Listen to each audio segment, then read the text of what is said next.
Uh, hey Beavis, check it out. We're here to wish this person a happy birthday. Okay. Well, what should we say? I don't know, asswipe. Maybe like, congrats on getting old. Yeah, you old fart. You're older than the fart that escaped my bunghole many years ago. An old fart like you ages like a fine wine. Not even all the TP in the world can cover the smell. So like, happy birthday. Round one, fight!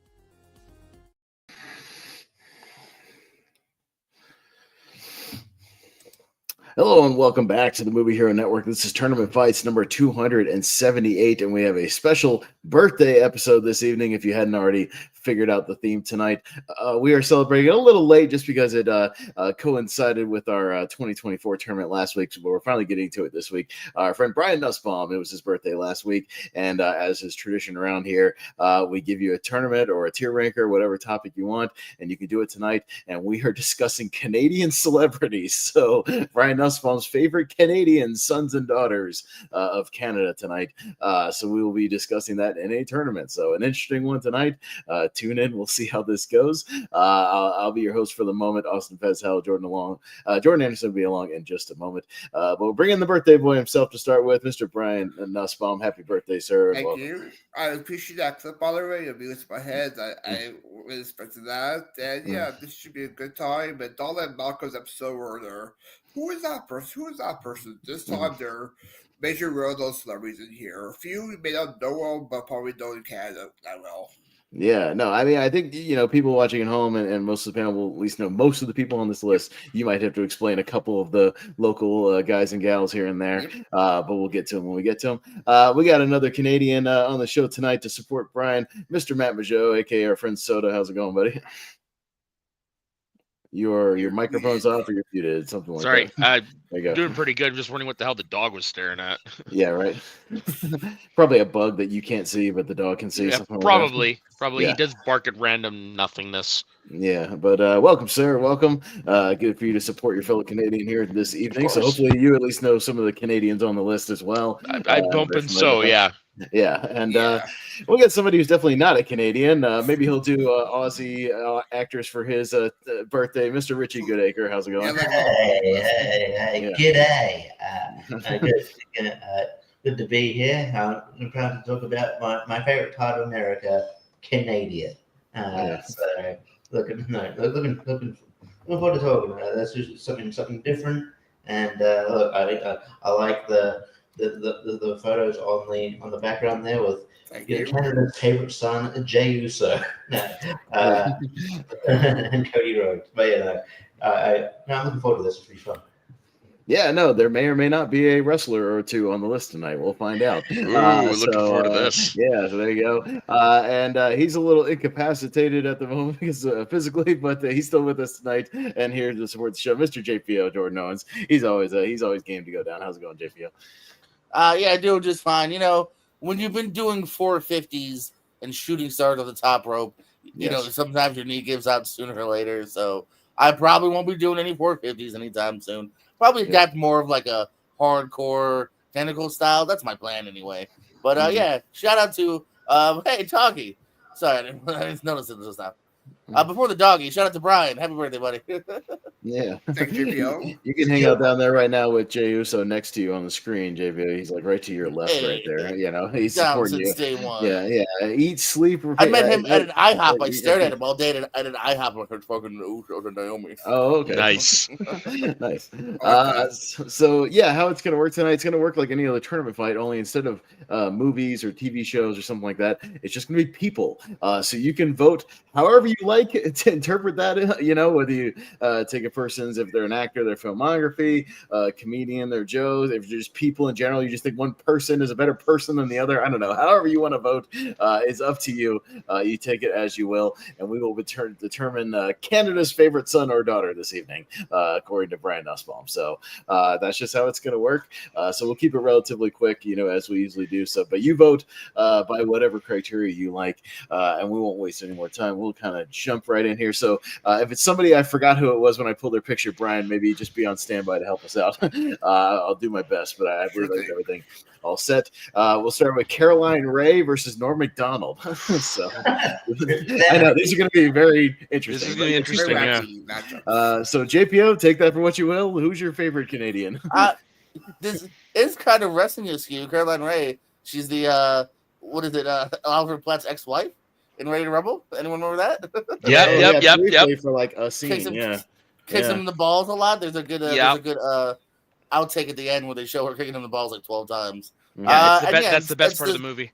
Yeah. It's the Sabrina Bant or whatever. Yeah. So I like her actually, but I mean Norm's kind of a legend who I think is just now really getting like the respect that he deserves. What was I watching the other day? Just his delivery is fantastic. Oh, even Billy Madison, he had me cracking up the way he delivers his lines. I think he's really good and whatnot. So I'm gonna give it to the Norm, sir. All right, yeah, Richie. Yeah, I will say shout out to Caroline Ray. She was also a good stand-up in her own right. She's like one, you know, probably one of the I've seen her live when she was here. She's one of the funnier like stand-ups I've seen in a while. But yeah, Norm's just he's a legend.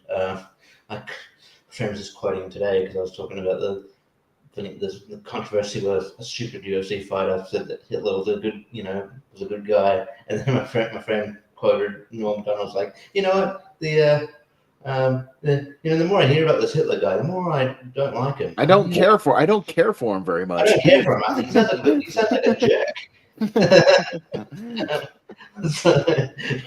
then I go down the rabbit hole of like his compilations with O.J. Simpson, which got him fired from SNL. But it's so funny. It's so good, and him ripping on Michael Jackson before the rest of the world.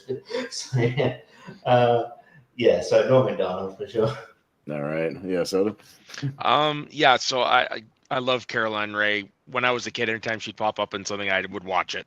But I got to give it to Norm Macdonald. Like, I mean, he's a legend. He's a comedy legend. And I always have a special place in my heart because when I used to produce shows and stuff like that, one of the clips we would use is if somebody said something really stupid, we had the clip of him saying, well, isn't that some sort of comedy gobbledygook?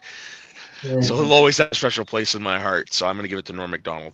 Yeah. All right, Brian. Yeah, well, echo the Phil Palace. I do enjoy Caroline Ray. She's a great big actress. Love her Sabrina, but yeah, I gotta go with Norm as well. One of the best cast members of SNL. She's great in some movies, especially Billy Madison. So I'm gonna go with Norm Macdonald.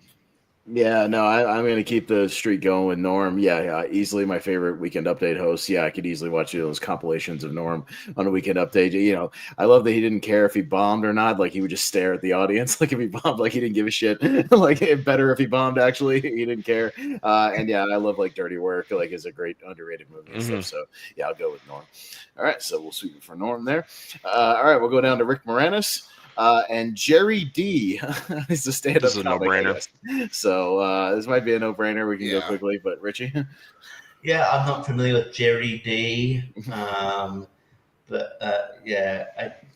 Is he like one of the, like sort of like one of those sort of clean comics or something? Or don't think so? He is, yeah.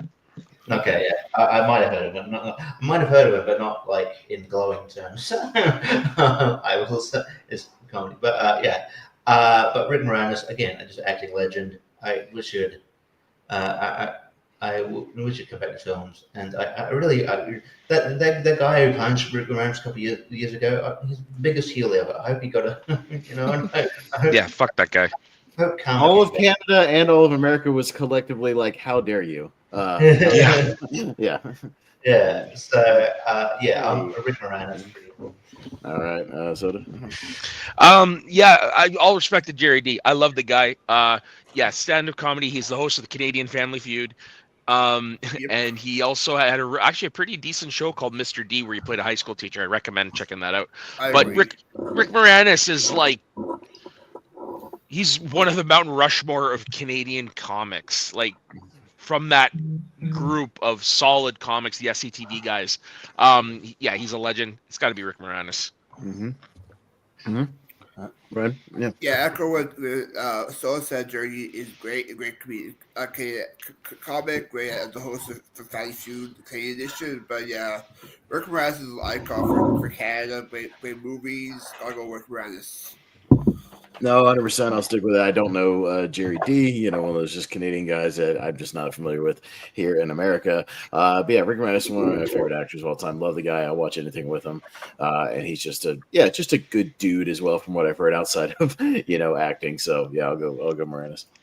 And welcome, Jordan Anderson. How's it going? Hey, it's going good. Hey, and happy belated birthday, Brian. Thank you, Jordan. And I'm here with my Americanized version of Canadian food. We got some all-dressed chips here. They're only Lay's. They didn't have Ruffles here. They only have Lay's. So yeah. And then my poutine that I got it to go, so I had them put the gravy on the side. So you literally have like fries and cheese curds there, and then I'm gonna dump this gravy on. So all right. Yeah. But yeah, and then I'll let you know how these are maybe on the next round. How I like it, but yeah, I never heard of Jerry D. I heard a brief little description of you guys talking about him when I jumped in, and I'm sure my family would be all over someone like him because they love a good clean comic. But I gotta go with Rick Moranis. Yeah, he is an absolute legend, and I've loved almost everything he's ever been in. So yeah. Yeah. You got to do the little strange brew thing. All right. No, actually, I do like Gary D. He was he also plays kind of high on Last Comic Standing, one of those seasons. So actually, I'm familiar with him as well. I haven't thought about him in a while, but no, I'll give it to Rick Moranis. I wish the dude would come back, but if he's happy and with family, bless him. He still left behind a really cool set of work behind him. So I'll go Rick Moranis. Yeah, all right, Rick Moranis. Canadian Family Feud might be very polite. I disagree. You're right. I disagree. Sorry, but I have to disagree. Yeah. Sorry. I respect your right to disagree. All right, we got William Shatner versus whoever that is. Norm Mercer. Rick Mercer, sorry. Rick Mercer. Yeah, Rick Mercer, who's a Canadian TV host of some kind. Yeah, he had a late night TV show, didn't he? Okay. Yeah, I kind of still does it. I love how Brian shat on someone who wasn't Malcolm for having weird people. Who? I did have again. I knew most of the people he put on the list. I have like 5 people I've written down here where I'm like, what? All right, cool. But all right, Soda. Maybe you can. Well, you're starting here, so you can. Okay, so this is gonna be William Shatner. We all know about William Shatner. Blah blah blah. Norm Mercer, though, I'm trying to best like what it would be the best American equivalent to who he is. Yeah, there you go. Stephen Colbert. He's kind of like our Stephen Colbert, but years before Colbert was doing his stuff. Isn't Stephen Colbert Canadian as well? No, he's not. No, he's not. Okay, I always thought he was for some reason. No. Anyway, he got. No. But yeah, William Shatner. But that's kind of who Rick Mercer is. Okay. All right. So you're voting for Mercer then, or Shatner? Shatner. Okay, gotcha, Brian. Yeah, Savior go for Shatner. He's a legend. He goes to he's known for a lot of the extension pierces, been there a lot. But Rick Mercer, he's like what Saul said. He's a Canadian version of Stephen Colbert. Very political for Canada, so I'll go with William Shatner. Shatner. Okay. Yeah, no, I mean, I don't know who Mr. Mercer is, so by default, I'm going to go with William Shatner, but, I'm a Star Trek guy, so always props to Shatner, who's still alive, in his late 90s, so. Yeah, good for him. He's still hanging around, so, yeah, but Jordan? So I love how they like brand these chips as a Canadian favorite on there, but then it's not the same, though. This is sour cream and onion mixed with salt and vinegar mixed with barbecue. That's different. That is definitely not all dressed. No. That sounds like ass. And they're like, okay. And then also got this sour black cherry because it's a new energy drink that I found. Ghost Energy, so I'll drink that too, I saw they did Warhead energy drinks. I'm like, oh, someone's going to die. Yeah. This is like the fourth one they come out with. But you know what? Here, I think I might go with the Rick Mercer. That's his name, right? Yeah. Yes. Because I remember for something, I don't know what it was for, some other show that we did. I prepped a bunch of clips and got to see some clips of him, and he was pretty funny. And I haven't met William Shatner, but I've been like about 10 feet away from him at a convention, and I don't know. I've just heard things and seen things that leads me to believe he's kind of a dick in person. I don't know if he's always like that. Maybe those are just rumors, but I'm gonna go with Rick Mercer. All right, JPO. William Shatner gets my vote. Yes. Richie. Booyaka, booyaka. 619. Booyaka, booyaka. Ray. Oh. Mysterio. That was so fun. I'm a Rocket Man. Rocket Man. God. Hey, man. Yeah. Big man. I'm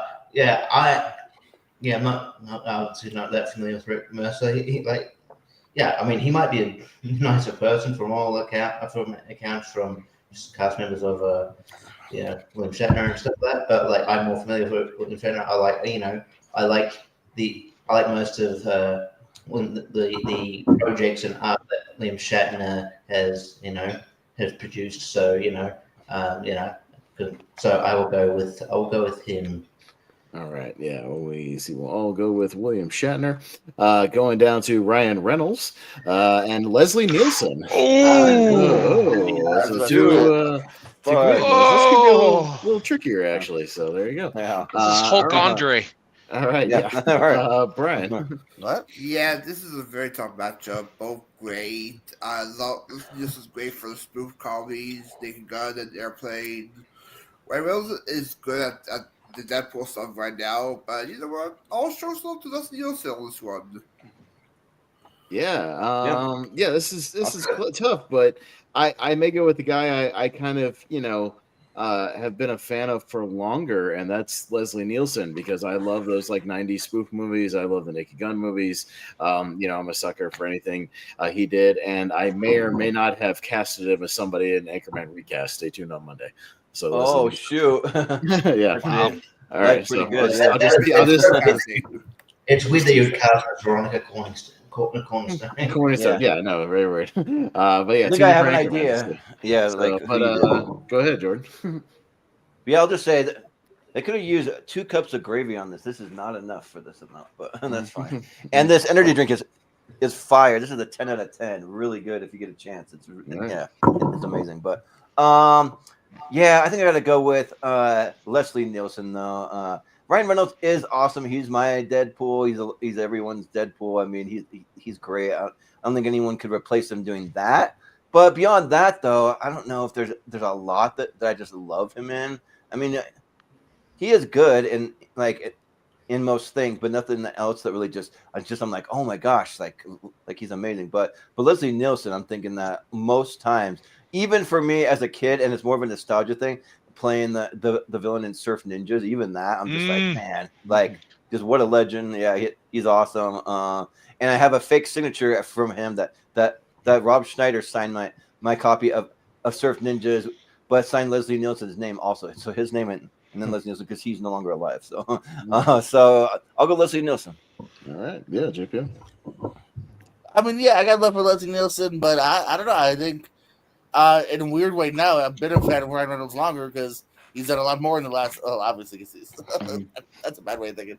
He's alive, but no, just I've seen so much more from him. I think we've seen some dramatic sides of him. Whether it's Buried is fantastic, Adventureland, Mississippi Grind, and then of course all the laughs, Deadpool, Free Guys. So I got to go Ryan Reynolds. Yeah, for sure. Richie. It's tough because I like Ryan Reynolds. Although, I kind of, sort of, I do feel like he sort of settled into the sort of Deadpool thing a bit too much. But when he does break out of that, he is really good. He is a good actor. He shows he can be a good actor, and he's fine. I think Leslie Nielsen was just, Yeah, sort of comedic genius as well. So this is tough. I wish I would go out in the first round. I don't know if this was Hulk or Andre. I mean, depending what we measure, what you're measuring, I'd go Andre 1,000. But if we're going personality, what's Hulk Hogan's a dick. I will give the edge to Leslie Nielsen. Okay, all right, Soda. Yeah, I love Ryan Reynolds. Like, I mean, who doesn't? But Leslie Nielsen is like, when they made him, they broke the mold. I mean, what's not left of the guy? The guy's favorite thing was to install a fart machine during intervs. Like, the dude was. Oh yeah. Yeah. And what I love is on his tombstone it says "Let her rip." But yeah, no, I got to give to Leslie Nielsen, man. I'm like you, Pez. I've been with him a long time, basically since I was like a little child. Naked Gun movies. Yeah. So, yeah, Leslie Nielsen all the way, man. All right. Well, Leslie Nielsen will upset over Ryan Reynolds. There you go. All right. Going down to Dan Aykroyd and Kobe Smulders. So from Marvel. Okay. So yeah. So me first. Yeah. I mean, I haven't seen much of Kobe Smulders outside of the Marvel or like How I Met Your Mother kind of stuff, and I only casually watch that. But Dan Aykroyd. I mean, yeah. Again, I love SNL and Ghostbusters and whatnot, and Dylan O'Brien plays a perfect him in Saturday Night, so I'll go Danny Aykroyd. I'm looking forward to watching that. Yeah, it's really good. Jordan? Yeah, let's go to the mall. Kobe Smulders, How I Met Your Mother. Yeah, but she's fun, and I do think she's a great actor. But I mean, Dan Aykroyd is like a legend. Like he's just so good. Anywhere from like Trading Places. I'm a big Spies Like Us fan, or of course Ghostbusters. The Great Outdoors. I mean, the list just goes on and on. I mean, sometimes he does have those roles where like Yogi Bear or things where he's kind of annoying and you're just like what is he doing? A weird character, like a weird thing here. Doesn't even fit the character sometimes. But for the most part, I think he's had way more hits than misses. So I'll go Dan Aykroyd. All right. Yeah, JPO. Yeah. This one's actually quite tough because you say he's had more hits and misses. I don't know if he's had many hits recently though. Like I feel like, but he's very top heavy and like Ghostbusters. Oh, totally. I love Trading Places. You know what I mean? And like now, if I'm struggling to even think like 51st Dates. He's kind of funny in. Blues Brothers. 20 years. Yeah, but again, it's all top heavy. But because they're so big, and it's probably bigger than anything Kobe has done, and just levels of awesomeness. Yeah, I still got to give it to Dan Aykroyd here. All right. Yeah. Richie? Yeah, I take JPO's point, and I probably wouldn't count Ghostbusters Afterlife because it's not really his.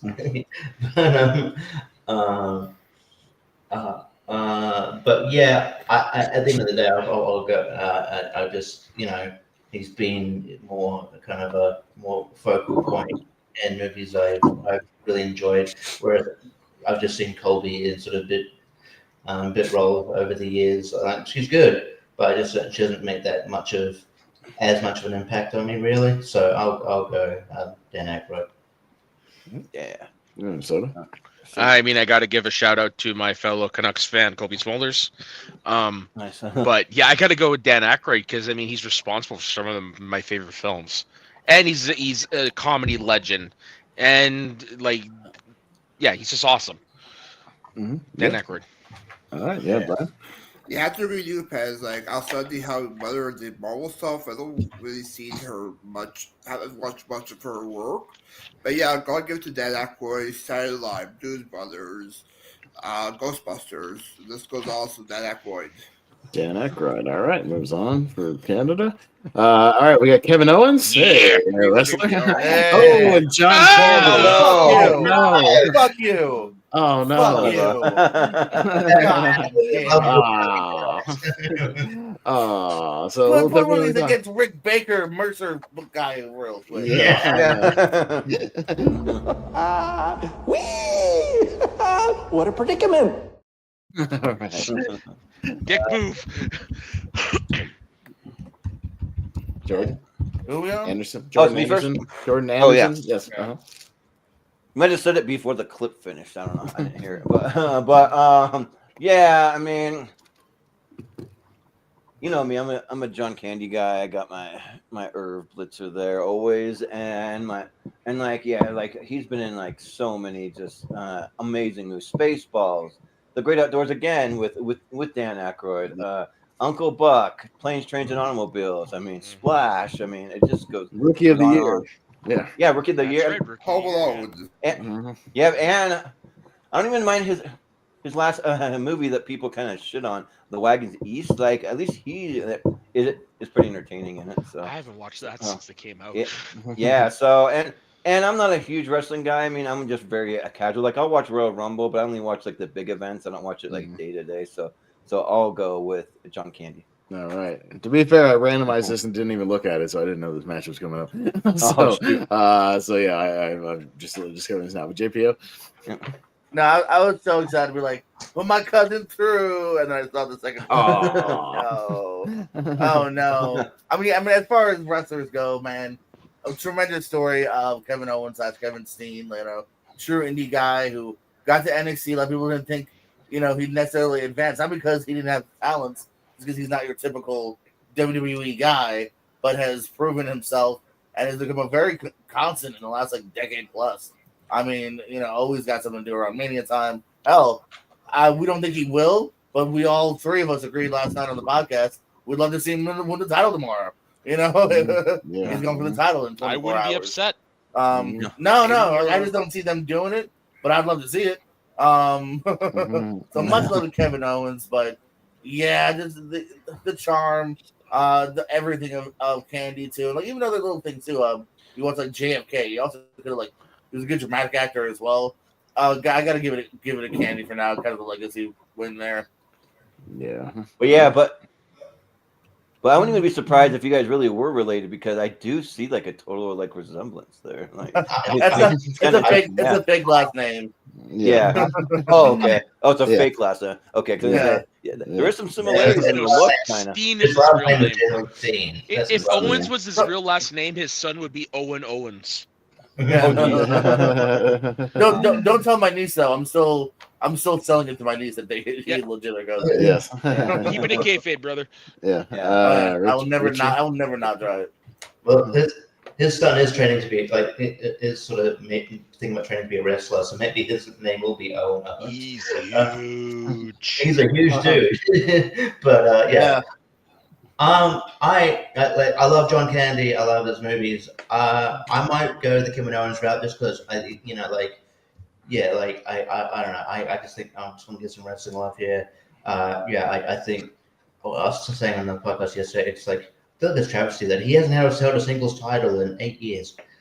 He needs.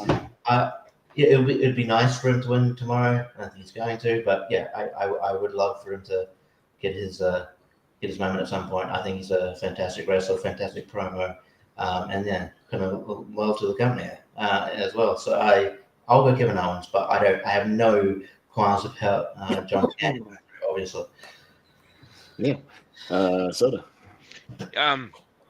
Kevin Owens is one of my favorite wrestlers around right now, so I love the man. But I mean, John Candy is another one in the Rick Moranis where he's in that. Maybe not Mount Rushmore is not the best example, more like a Mount Olympus of Canadian comedy legends. For all the reasons you guys had listed earlier, from all accounts, he was a great man. Wish he was still around. I wish we would have seen what more he could have done. Hell, he could have had a great career as a dramatic actor because, somebody had mentioned JFK earlier. John Candy, the legend. John Candy, yeah. Brian. Yeah, Kevin Owens is not the only wrestler you'll see in this list. There's two other wrestlers in this bracket. Can't wait to vote for Chris Benoit. Oh! Too soon. First match, I do enjoy Kevin Owens. I love his character work right now. His heel work is great. But I'm going to go to John Candy. He's an icon, Canadian icon. And yeah, I grew up with his movie, so John Candy. I vote for Bruce Hart. Is he honest? Yeah. No, obviously. No, much love to Mr. Wrestling. You know, I was a fan of him, very early in his indie days when like CZW was bringing in IWS guys like him and Zayn, and some of those Crazy Eddie, some of those guys from like IWS and like it's Sexy Eddie. Get your Sexy Eddie. My bad. But he was having those showcase matches, and like I was very impressed with him, and he started going to PWG, and like I appreciated that. But man, John Candy's awesome. Uncle Buck's one of my favorite movies of all time, and just a sweetheart. So I got to go with John Candy. But for anybody wondering, we were talking about Owen Steen, his son. He's 6'8", and he's over on the right there. Yeah. Whoa. And he's not even like 18.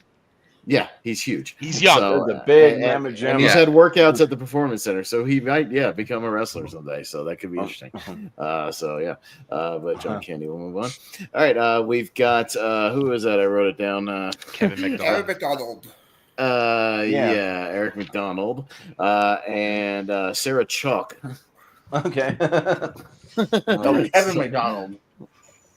Yeah, Kevin McDonald, okay, and Sarah Chalk, yeah, okay. So JPO, I've had it. Kevin's he's in the hall, right? Yeah. Yeah. In fact, I think he might live here because I feel like he's at the local comedy club occasionally. But me to check him out.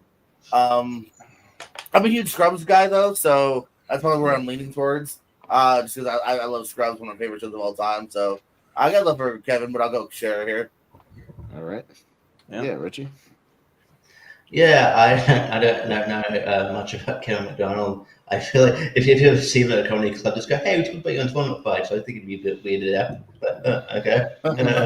I'm on what? I fought what? who? I fought Sarah Chalk. What?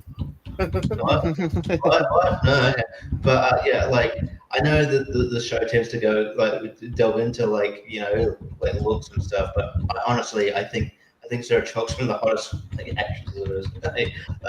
And Elliot, I had a huge crush on when I was watching Scrubs, and she was really good. So she was really charismatic, and it turned into a decent like sort of voice actress with she's in obviously she's in Rick and Morty, but she's also in that very I would say it's inferior to stuff like Family Guy and stuff like Paradise PD.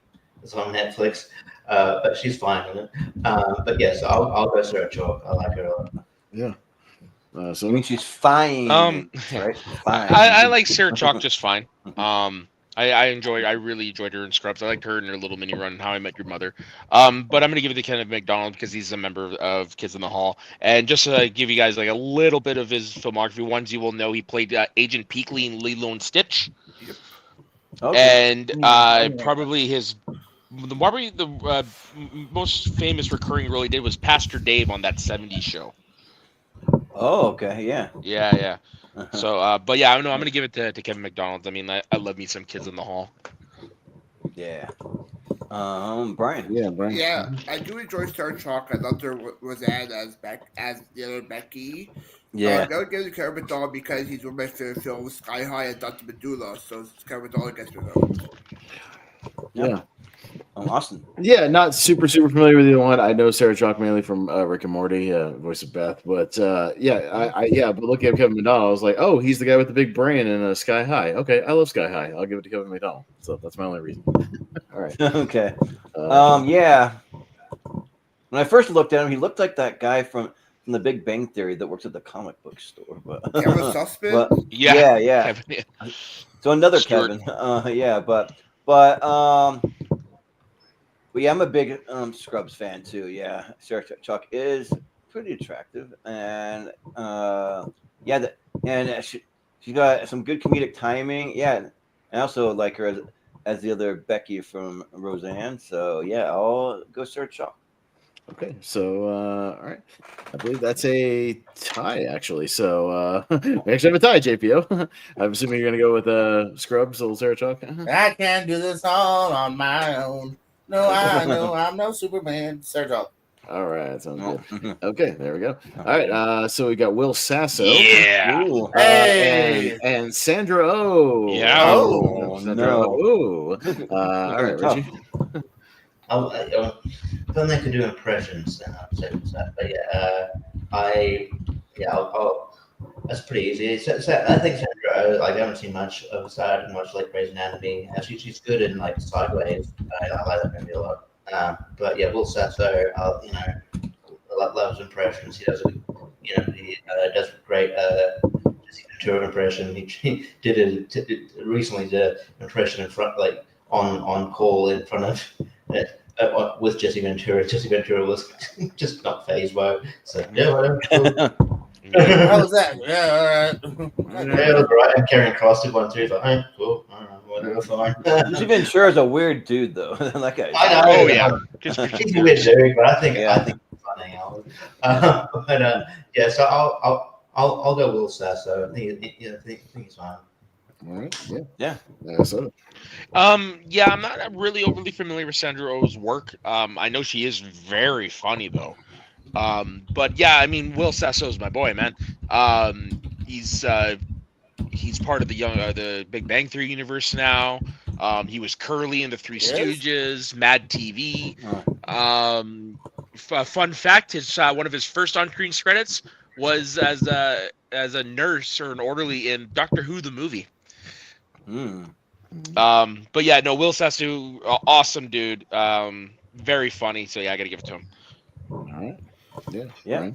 Yeah, Will Sasso was also Happy Gilmore as well as the Movers, if you remember that. Yeah. That's right. I forgot about that. Yeah. Yes. He was the one who You just hit that guy. Yeah. Yeah, that's him. Yeah. Yeah. Yeah, we'll go with Will Sasso this one. I love him on Matt TV. His Kenny Rogers sketches are hilarious. I'm Kenny Rogers. I'll go with Will Sasso. Yeah. Kenny Rogers. Yeah. Yeah. Hi, I'm Kenny Rogers. Welcome to Jackass. Yeah. Kenny Rogers Jackass was funny on Matt TV. No, I mean, and hey, technically another wrestler. He wrestled Canadian Bret Hart on Nitro. So, that is true. Yeah. So he has officially had a match in the ring. So there you go. And then did an impression of Stone Cold on SmackDown. So he got stunnered, but took a good stunner. So I'll go Will Sasso because he's got the wrestling connections. Jordan? Yeah, this one's like low key, like almost kind of equal because Sandra Oh is hilarious. Like she's one of the best parts of Sideways. She's really good in that movie. And then also the most recent Quiz Lady, probably not an Austin movie, but I mean for some other people because it's Aquafina. But her and Sandra Oh, but it's one of the better ones where Aquafina isn't quite as annoying. I feel like, but and Sandra Oh kind of elevates her too, But then, Will Sasso, like he does like really amazing impression. There's an episode of the Rick Glassman podcast where he says that his guest is Arnold Schwarzenegger, but just Will Sasso doing an Arnold Schwarzenegger impression for an hour and a half, which is like pretty hilarious. And then him doing like the like Randy Newman stuff and like just like really hamming it up on Mad TV. Or doing the what's the that really annoying kung fu guy that got banned from SNL. Steven Seagal. Yeah. Oh yeah, he does a good. Yeah. Seagal. Yeah, he does a great Seagal too. Yeah, that's pretty funny. So, and also he has a great podcast where they use a lot of AI stuff. That's pretty funny. Except when they did the George Carlin special. Yeah. So. I was gonna bring it up. Him and his partner wrote the George Carlin special and did the Tom Brady one too, with him doing stand up. So I'll go Will Sasso. All right, JP. Yeah, Sandra. Yeah, you guys mentioned she's actually pretty funny too. I think she started out more as a dramatic actress. I never saw Grey's Anatomy, but then it's so surprising when she would be very funny in other things. But yeah, Will Sasso, I've been a fan pretty much since day one. Like I said, small roles in Happy Gilmore, The Sixth Man with Marlon Wayans, and I was always a Mad TV guy too. Those Comedy Central reruns, so watching a lot on that. He's been in sitcoms I've enjoyed. There's a really good one that just went to Netflix. I think it was him and Amazon originally with him and Ron Livingston that I really enjoyed about alcoholics. WWE wrestler technically. So yeah, I'm a big Will Sasso guy. So. Yeah, I'm always happy when he pops up and stuff, so I'll go him. Okay, all right, Will Sasso. All right. It was also really funny in Beverly Hills Ninja as Chet Walters. He's like, "Hi, I'm Chet Walters. Nice coat. Who shot the couch?" And then when like Chris Farley like pretends to do like the Will Sasso thing. That's good stuff too. Yeah. So we got Michael J. Fox and Harlan Williams. Oh no! Sorry, Jordan. Seriously? Oh, This is a Jordan matchup. It's like Yeah. it's like two of my favorites of all time. Yeah. Okay. All right, but Soda. Your mic's off, buddy. Harlan Williams normally would actually be pretty strong contender here, but it's Michael fucking J. Fox. I got Back to the Future poster hanging right in front of me. I'm like, I can't. Michael J. Fox. Yeah. You mean you don't have a Rocket Man poster hanging there? No. But I do remember watching that movie and thinking he was real. Turns out I have issues, and going to school and trying to tell everybody that we could travel to Mars. We just got to sleep a really, really long time. Mm-hmm. Yeah, right. Mm-hmm. Brian. Yeah, I do enjoy Harlan Williams. I did enjoy his cameo in Dumb and Dumber as the police officer who stops them. But yeah, it's Michael friggin' Fox. He's one of the most iconic people on this. So Michael J. Fox. Yeah. Yeah. Austin. Yeah, no, I gotta vote for Michael J. Fox. Yeah, I mean he's a legend in the business, and yeah, I mean I do love I mean I'm with you. I love Rocket Man, Jordan. You know that. Yeah. Yeah, and he's great, and some of his stand-up specials are really funny, but I got to go Michael J. Fox. Yeah, I mean this is tough because I'm a huge Harlan Williams fan. I think he's one of the funniest humans alive, just because he's so silly and like goofy and like off the wall. I watch his podcast every week. He just had Jamie Kennedy on, and they're like going in deep into like whether or not they think aliens are real and what they would do if they like met an alien and all this stuff. And it's like, it's just comedy gold. This is really good. But yeah, I mean Michael J. Fox. That's my favorite actor of all time, and meeting him was like one of my bucket list moments that I'm like gonna remember for the rest of my life. Like it's really cool to be able to meet him, and even though he had Parkinson's, he still had quite a bit of energy and was like kind of hamming it up and stuff. So yeah. I mean he's a legend. So I gotta go Michael J. Fox. All right, JPO. Yeah, this one's a little low key. Like I don't want to say tough movie to say because I think Harlan's kind of having a bit of a renaissance now. Like you know what I mean? Like there's a moment in the '90s where he's cranking out. He's in Dumb and Dumber. He's in There's Something About Mary. He's in Half Baked, obviously. And then I felt like he kind of fell to the side a little bit here. Little small parts, Employee of the Month and whatnot. And now he's become like one of the best podcasters and podcast guests too. Like he's really funny on Kill Tony and anytime he's on somebody else's show as well. So I kind of want to give a shout out to him for I think really we having a great couple of years. But yeah, again, this is just a matter of he's facing an all-timer, a legend, a guy who also you got to respect on a human level as well. So I got to go Michael J. Fox. All right, yeah, Richie. Yeah, I might actually give it to Howell here. Just I do think I am with you. I think Michael J. Fox is legend out, and I do love the guy. But yeah, I really dig Howell Williams this comedy here. I started taking 7-minute abs because of him. 8-minute abs. Fuck 8-minute abs. His cameo in some other thing. But yeah, I used to watch Premium Blends back in the day. He used to host all the time. And yeah, his sort of resurgence on Kill Tony is great. He's just he kind of destroyed David Lucas and made him kind of be less destroyed his whole gimmick. It's you're not as good as you think you are, man. Just absolutely just destroyed him. But yeah, he's so good. And then if you see that Joe Rogan Experience episode probably from a year or so ago, maybe even less, where he's just eating celery into the microphone, and then Joe Rogan's having none of it because he doesn't get as much as Joe Rogan talks about comedy, he doesn't get humor. It's weird. Anyway, so yeah, I'm gonna give it to Harlan Williams here. I think he's great. All right, and J. Fox. But Harlan Williams has an unreleased comedy a movie that's already shot. He's just looking for a distributor. That's called Wingman. It's about two guys that go into a bar and he's like a wingman for hire for different people. And it's got Jamie Kennedy. It's got Russell Peters. It's got pretty decent little cast. So yeah. Coming soon to a Hulu near you. All right. Yeah, right. Sounded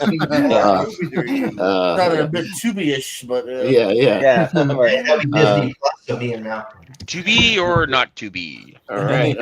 So we got Nathan Fielder, I believe. Is that his name? The Nathan for You guy. Yeah. Comedy Central. And Bruce Greenwood, the character actor.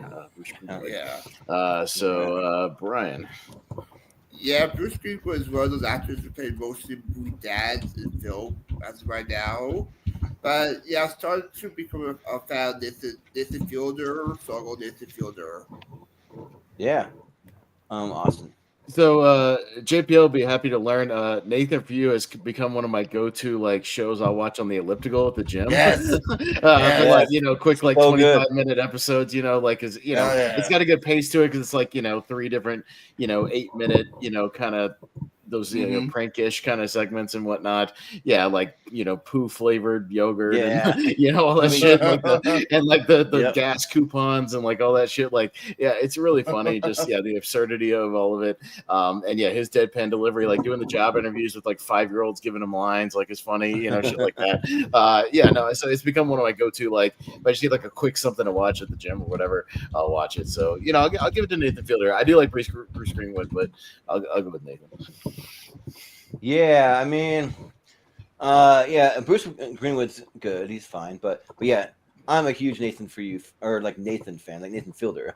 But also a fan of Nathan for You. I mean, just some of the greatest sketches, the one where gives out free gas vouchers, but the vouchers are at the top of a mountain peak, and you got to hike to get it. The ending is so good.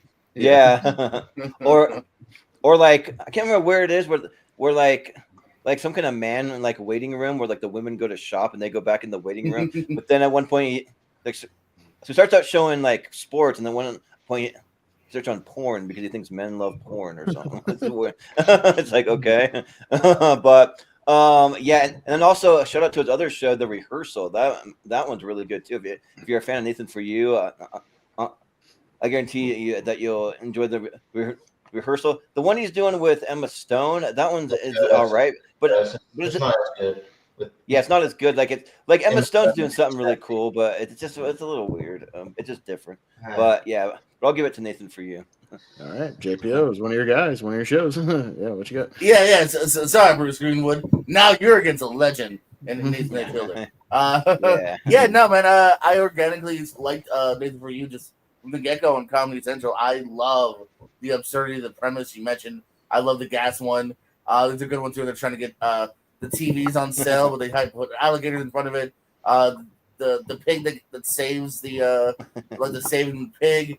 Dumb Starbucks. There's so many good ones too.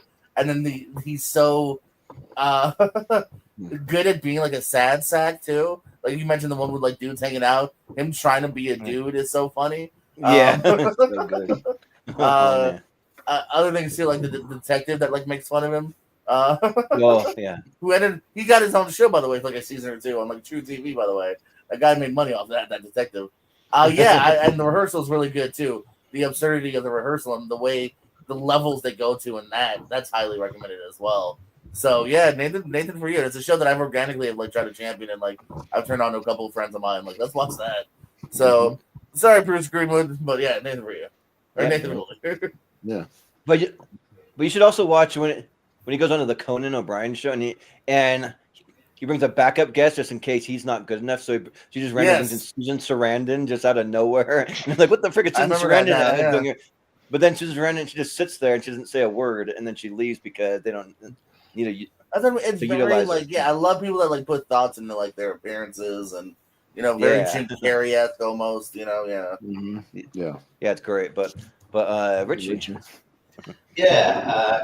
I as much as Bruce Greenwood's a good actor, but a lot of the time I'm it's that guy from that thing. His character actor just pops up, and he's good, but I like Dennis Quaid look-alike to me. I can see that actually. But I love Nathan for You and The Rehearsal. yeah, like you said, the curse isn't as good, but it's interesting enough to check it out.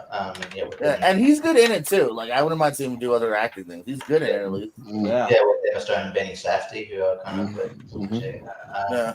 But yeah, so it's my type of humor. It's just so stupid. I like stupid. I like comedy that's stupid.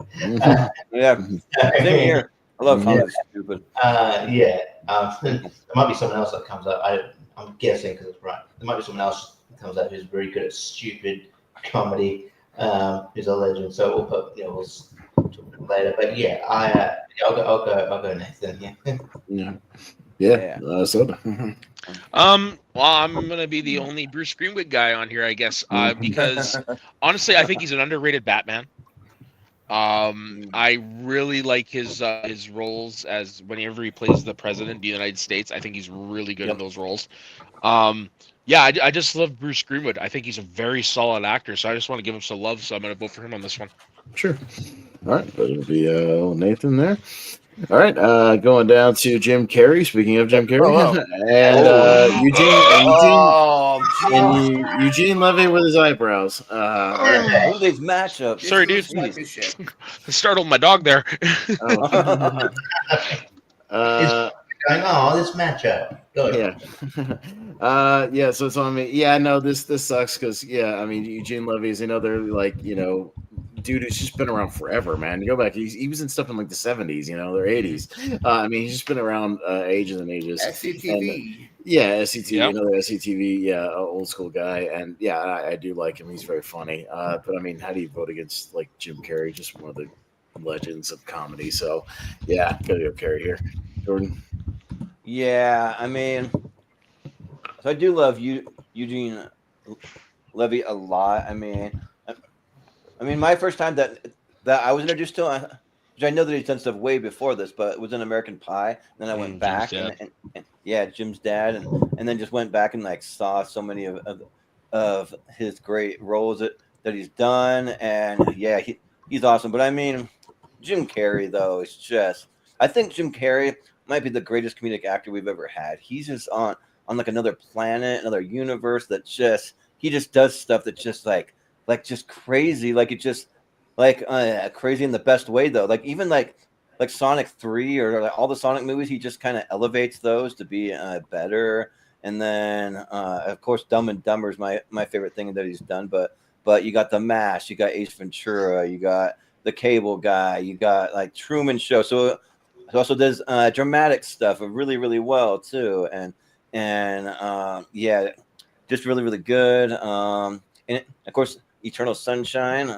There's a lot of stuff. So, but yeah. So Jim Carrey, all the way. All right, GPU. Please keep acting, Jim Carrey. Don't retire. Well, they didn't announce I'm guessing it's gonna be. Yeah. Yeah, but I also don't want him to just do Sonic movies. Like I know. Movies, yeah. Like, Jim, do more. Yeah. I mean, love to Eugene Levy. What was I just looking at Eugene Levy? Oh, because watched a little bit of American Pie 1 the other day. Shit's great. Oh, he was also really good as himself on Only Murders in the Building recently too. Another guy like whose career goes, find him in like the 80s and whatnot. But again, you're just facing one of my favorites of all time. I mean, as a 90s kid too, the dude had 3 bangers in a row, like all right off the rip in 94. I mean, like all timers. And so between that, his dramatic work, constantly snubbed at the Oscars too. Like, all right, fine, you're ignoring for Truman Show. We'll get you next time. All right, no for Man on the Moon. How about next time? Not even for Eternal Sunshine. What this guy got to do? Just tremendous. Girl, like I said too before, like kind of on a side note, a great interviewer as well. Like look up him in Letterman clips. Like they're all great. So gotta give it to Jim Carrey. When he was at this like a few years ago, he was at this like fashion thing, and he was just like, none of this matters. It's like we're all gonna do. It's just making the right. Or like watch him do Sia as an SNL host in the tights. It's a whole chandelier thing, running through the studio, running through everything. So good. Yeah. Great. Good SNL host. Yeah. And the whitest part of In Living Color. Mm-hmm. Yeah. Right. Great. Yeah. Richie. Yeah, I love Eugene Levy. Much love to Eugene Levy. Love him as Jim's dad. Probably one of the better dads in movies, to be honest. I like how committed he was too, because he would also just appear in the direct-to-DVD sequels, the American Pie Presents. The only actor return. He'd be the one main character. Yeah. I don't know if I use the word committed as much as needs the money. Needs the money. Hey, I don't think he was like, I'm loyal to this franchise, goddammit. He was a working actor. He's committed. No, he even said in an interview, he was like, I'm only in a couple scenes. They pay you good to show up. They paid him for like a weekend. You know what I mean? Like, he showed up for the weekend. He gets paid. He does the scenes. He leaves. I have all of them. He was on all of the promotional material. So I mean, that was obviously used to get people. It's smart. It's a way to trick people into like, maybe it's a real sequel because he's in it. Although I will defend Beta House. Yeah, I like Beta House. I like the guy who plays it. Anyway, people always talk during my turn. No. Anyway, interruption. I'm not sure if he's in or is he in the all girls one? Like I didn't think so. I'm not getting to watch. That's the only one I haven't watched. But I liked his turn as the Emmy. He hosted the Emmys last year. I thought he was good with son Dan. Yeah, thought it was good. But yeah, Jim Carrey, just a comedy legend. I think Lila is my favorite. I've said Lila's favorite comedy time, and yeah, I think he's just all around legend. Yeah, and he's a chameleon when it comes to an actor. I think he can do all. Although when I say chameleon, I don't know if I could see him in an action movie like this running on. But you know what? Maybe. But yeah, he might be a fun heel or villain if you wanted to. Mm-hmm. Yeah, maybe. I don't know. Well, he kind of was on the Man in the Moon set. Yeah. So I guess Sonic is sort of an action. Yeah, I mean Sonic can. That's kids action. I know what you mean though. Yeah, yeah. But so I'm going Jim Carrey. Soda. I love Eugene Levy, like darling of a man. But and I agree with everything everyone said, so I'm going to pick Jim Carrey for this simple reason. Eugene Levy is a great comedic actor. Jim Carrey is a great actor. Mm-hmm. Yeah, that's true. All right, Brian. Yeah, I agree. We also love Eugene Levy. We love his Christopher Guest movies. For your consideration, Best in Show are one of my favorites of his. Waiting for Guffman. Yeah, Waiting for Guffman too. But I gotta go with Jim Carrey on this one. He's one of my favorite actors. Also, one of my favorite comedies as well, which Lala is my favorite. So Jim Carrey. All right, Jim Carrey. If you guys have some time, go look up the scooter entrance on the Jimmy Kimmel show from Jim Carrey, where he just comes like cruising in on a scooter, and then he's like doing all kinds of crazy stuff on a green screen. Then he gives the scooter off to some lady, and the lady goes out the door and gets hit by a bus, and like Jim Carrey's reaction is just like just over the top in like the best way, though. It's so good. And Yes Man's an underrated comedy. Yeah. Got Jay Baruchel and Donald Sutherland. Interesting. Rest in peace. Recently. All right, Jordan.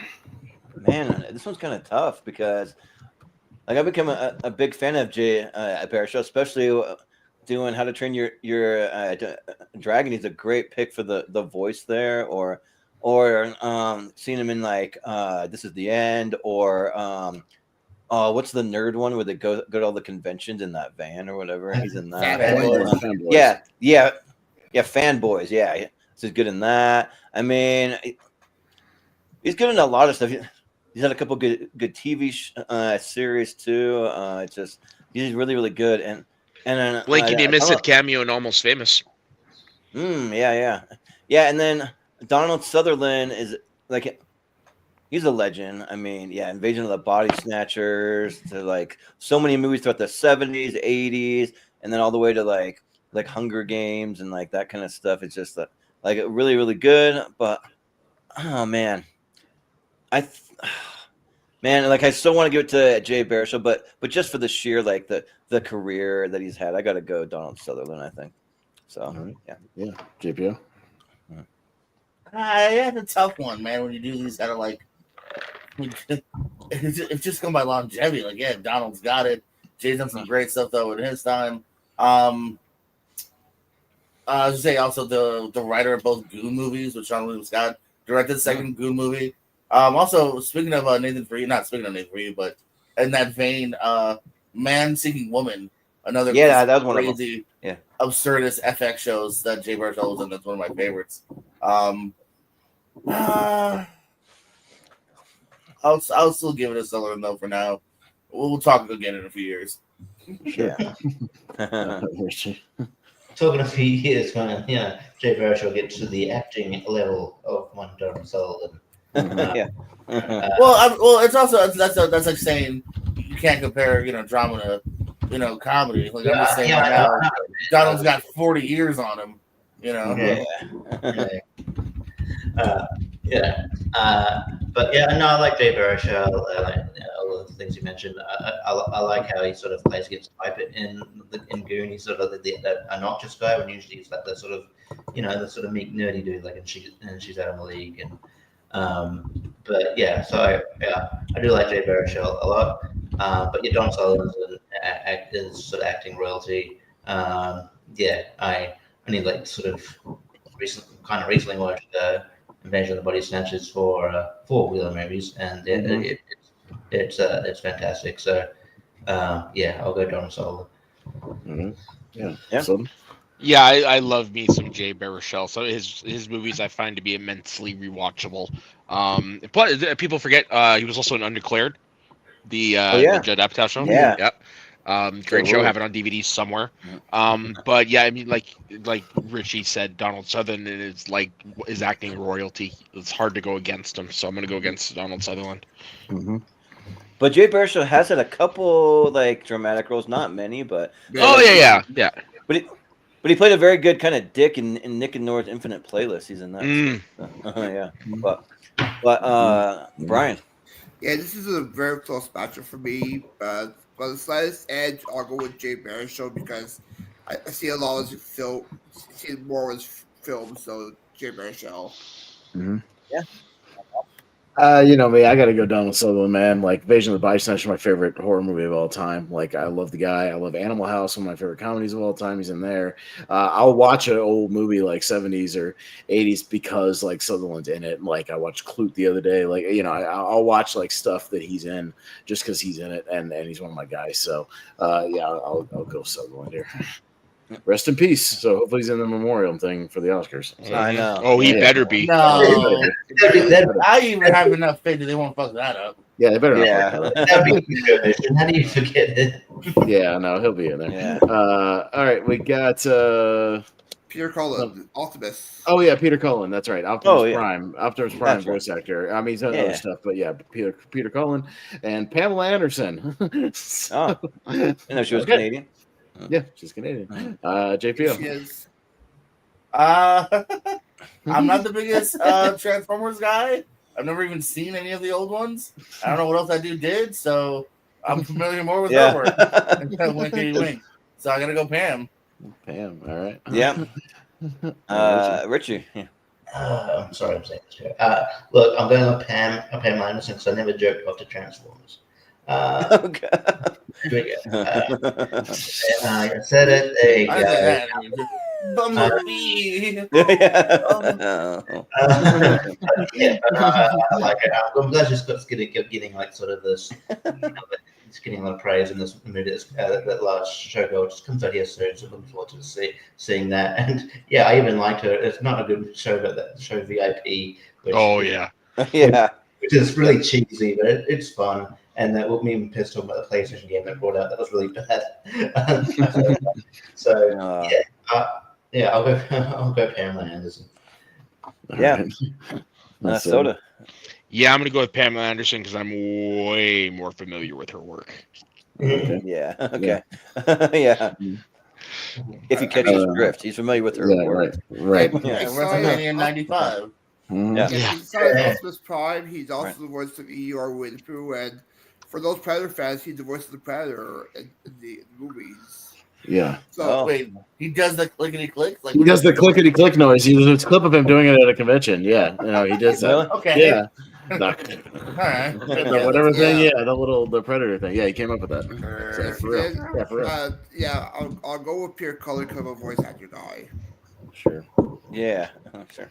No, I mean I appreciate voice actors, and there's crazy stories about him doing the gorilla noises for the '76 King Kong, and like till his throat bled. I mean, so much respect to him for like, yeah, like literally like all those growls and like all that shit. Like, so I mean, respect to those voice actors. Like, I know they put their voices through hell, so I appreciate that. But yeah, no, I mean, Pamela Anderson is Pamela Anderson. I mean, yeah, I think she's good in the last Showgirl for what she's playing. When I saw it, and I mean, Baywatch is pretty iconic. So yeah, Pamela Anderson, sure.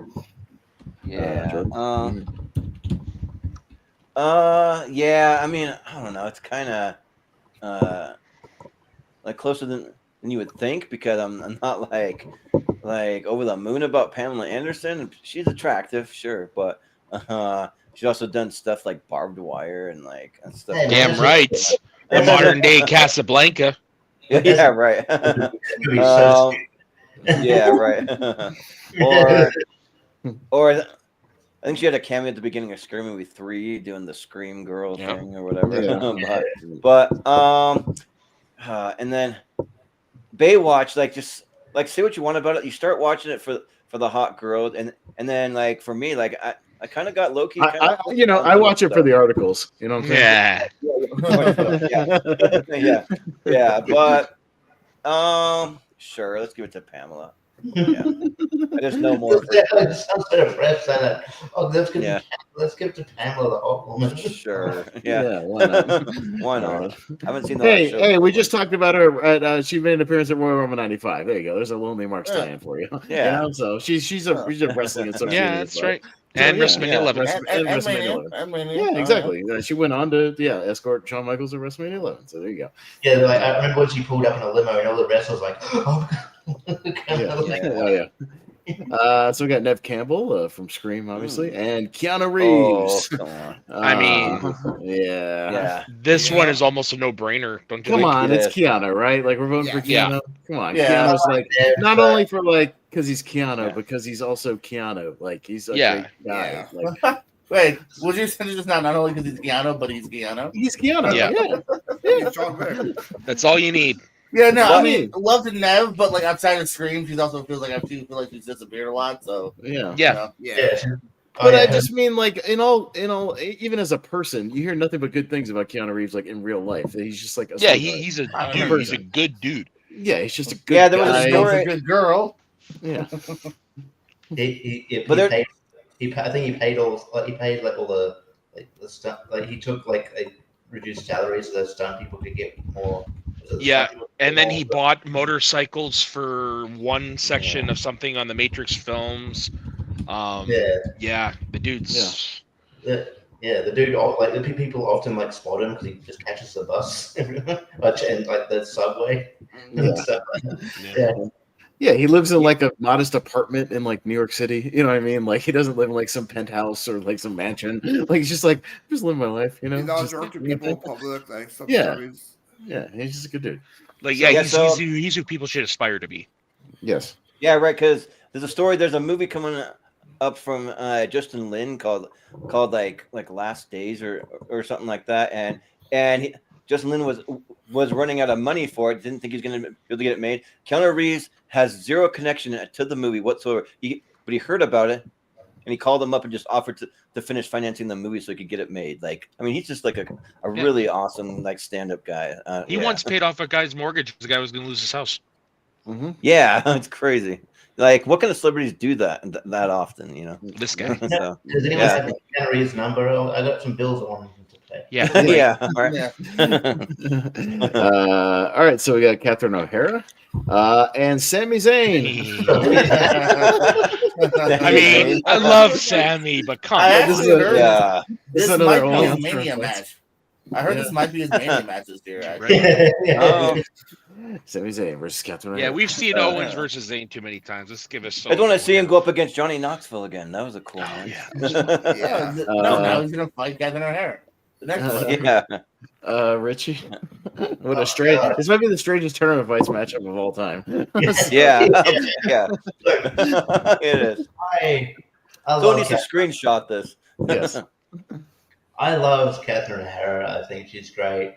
I think, yeah, like, again, don't want to like up on looks, but she's she's aged well. I'll say that, and she's also really just one of the standouts in Beetlejuice.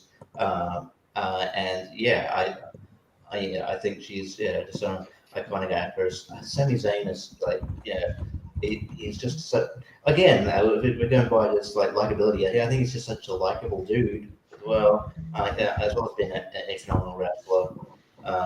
Yeah, he looks. He does have the similar build to a guy named El Generic. I don't know if you, So I'm just putting it out. They're not the same person.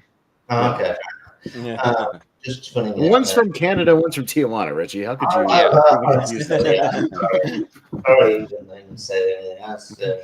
Like, I put it out there. I said he was like, because the thing about like the Rumble this year is that there's like different ways I could go. I put like Sami Zayn as a dark horse, considering they were hinting at that. I'm like, I wouldn't hate that. I don't think he's going to win, but it'd be nice. But yeah, I'll go Sami Zayn, but I have no issue with Catherine Harrow going through. She's great. Yeah. I love Sami Zayn. I really do. He's another one of those like good dudes. But Catherine O'Hara is another one of those, just part of the Mount Olympus of Canadian comedy. So I got to give it to her. No, was she on SCTV? Was she like? Yes, she was. Kind of Yeah. Okay. Yeah. Don't see What about I thought. Yeah. TV here, so. Oh yeah. Yeah, Brian. Yeah, Sami Zayn, as people said, is a very nice guy. Is a very underdog guy. Like people didn't think he became a IC champion last year. He did, but yeah, I'm gonna go with Catherine O'Hara based on her film work. I do enjoy, like Home Alone, Beetlejuice. For your consideration, I wasn't a big fan for Argyle, but I do enjoy her work. So Catherine O'Hara. Oh, Zach might watch, man. Come on. I mean, that movie doesn't fit. I like this is tricky because Catherine O'Hara, I've enjoyed pretty much everything she's been in. She's always very charming and fun. I may have to go with my slightest thing is I've met one of these people. I've met Sami Zayn once. I did one of Roderick Strong's gear wrestling shows in Florida, and he was hanging out with us backstage, so I got to meet him for a little bit. But a cool dude. So I'll go Sami Zayn. It's gonna be weird if we don't get at least. If we have all these wrestling fans on here, we don't get at least one wrestler through. I feel like this. Well, it's all based on who they come up against. Yeah, I know. Like honestly, the only one that's going to be really hard would be Bret Hart. Yeah, well, I was going to say there was a huge. I wasn't going to mention the name. There's a huge name here that would be like it'd be really sucky. Well, if he's not on here, you'll talk to Brian. He made the list. I didn't make it. What? No Roddy Piper? Tough list to come to. Yeah, but right. Yeah, I mean, Sami Zayn is one of the like most entertaining. Like whenever he has a match, it's always gonna be really entertaining. So I appreciate that. But yeah, I mean, it's Catherine O'Hara. I mean, yeah, Home Alone, like Schitt's Creek, Best in Show, like so many. Like the list just goes on and on and on. Even the mom from Orange County, like she's pretty entertaining there. But yeah, Beetlejuice. There's just a lot of stuff. So yeah, it's too big of a resume for me, and I'm a huge fan of hers. So yeah, Catherine O'Hara. All right, and JPO, this could come down to you. What you got? Hey, he's a big resume, but so does Sami Zayn. Ring of Honor Television, Ring of Honor Tag, PWG World, PWG Tag, Jersey All Pro Tag. Let's see, I believe you're listing the accomplishments of El Generico. That's not Sami Zayn's accomplishment. Not the same person. Oh, you guys, not the same person. Someone said his name earlier. It's all Richie's fault. I got confused. Yeah. All right, fine. NXT World Champion. There you go. There you go. Tag Champ. Intercontinental Champ. Also shows different levels too. The IC Champ. I enjoyed his documentary. Everyone's Against Me. Sami Zayn. He's a great face. Great promo. So yeah, I'm gonna go Sami Zayn here. Okay. So it's another tie to Richie. So you have a chance here. What you got? Such a silly matchup, but yes, Sami Zayn. Okay, Sami Zayn goes through. That's an upset and a half. Wow, yeah. Whoa, that's an upset. Yes. It's not really. I mean, so let's see what Who will have to Even go from a against the wrestling next fan, round? he says it. All right, got Ryan Stiles from Whose Line Is It Anyway? If it's Oh, Colin nice. Mockery, I'm gonna riot. And Alex Trebek. Yeah, right. Oh, okay. Yeah, just call him. Okay. Yeah. I was hoping I could call it Colin Colin Mockery, yeah, no, we'll see. I mean, we could get that matchup eventually. But Ryan versus Colin. Yeah. Yeah. Soda? Oh, but me going first? Yeah. Okay. Yeah, we all know Alex Trebek's a legend, but I mean, Ryan Stiles for me is like on a whole other level. Whose line is it anyway? He is normally the best part on there outside of Colin Mockery. Like the way he always pisses on Drew Carey. Ryan Stiles is a comedy treasure. So I'm going to go with him. Mm-hmm. Yeah. Brian. Yeah, Alex Trebek is great. He hosts Jeopardy, but yeah, I'll go Ryan Stiles on this one. His hoedowns are one of the best parts of the show. I even do enjoy him as a recurring character on Two Hat Man as Herb. Mm-hmm. He's good in Oh, there. yeah. I'll go Ryan Stiles on this one. Yeah. Or Hot Shots. Yeah. Yeah, Dominic that- Mailman Farkham. Or Drew Carey show. Yeah. Making random horse noises and weird stuff in that. Yeah. Yeah, no, I mean, much respect and love to Alex Trebek. Rest in peace. I hate that he had to, get ill and pass away the way he did. So much love to him. But yeah, man, I'm a massive Whose Lines Anyway fan. Even Comedy Central used to show the British Whose Line. And he was even on there very early. Yeah. On the British Whose Line, and he was very funny on there. All through his run even to today. So I love me some Ryan. I could watch compilation of him and Colin just all day. So yeah, Ryan. I have. Oh yeah, no, I mean I could. I definitely have. Yeah, Whose Line compilations are one of the great rabbit holes you can just go down if you just want to kill hours. That's and the hours. only thing that got me through COVID. When I actually had COVID. Oh yeah, that's great. Yeah. But yeah, this is interesting because Alex Trebek, I mean, he's done way more than just Jeopardy. He's hosted game show after game show. If you go watch the documentary Game Changers, go to Amazon, you can just see all the things that he hosted, and he was really good. One of the best hosts for a game show we've ever had. But I mean, for me, when it comes to movies and acting, and it all comes down to just pure entertainment. And Ryan Stiles, yeah, he is just so funny, so good. Just in everything from Whose Line, Drew Carey show. You said 2.5 Men, all that Hot Shots. I mean, yeah, just go. So yeah, he's far more entertaining. I'll just say that. So I'll go with Ryan Stiles. All right, JPO.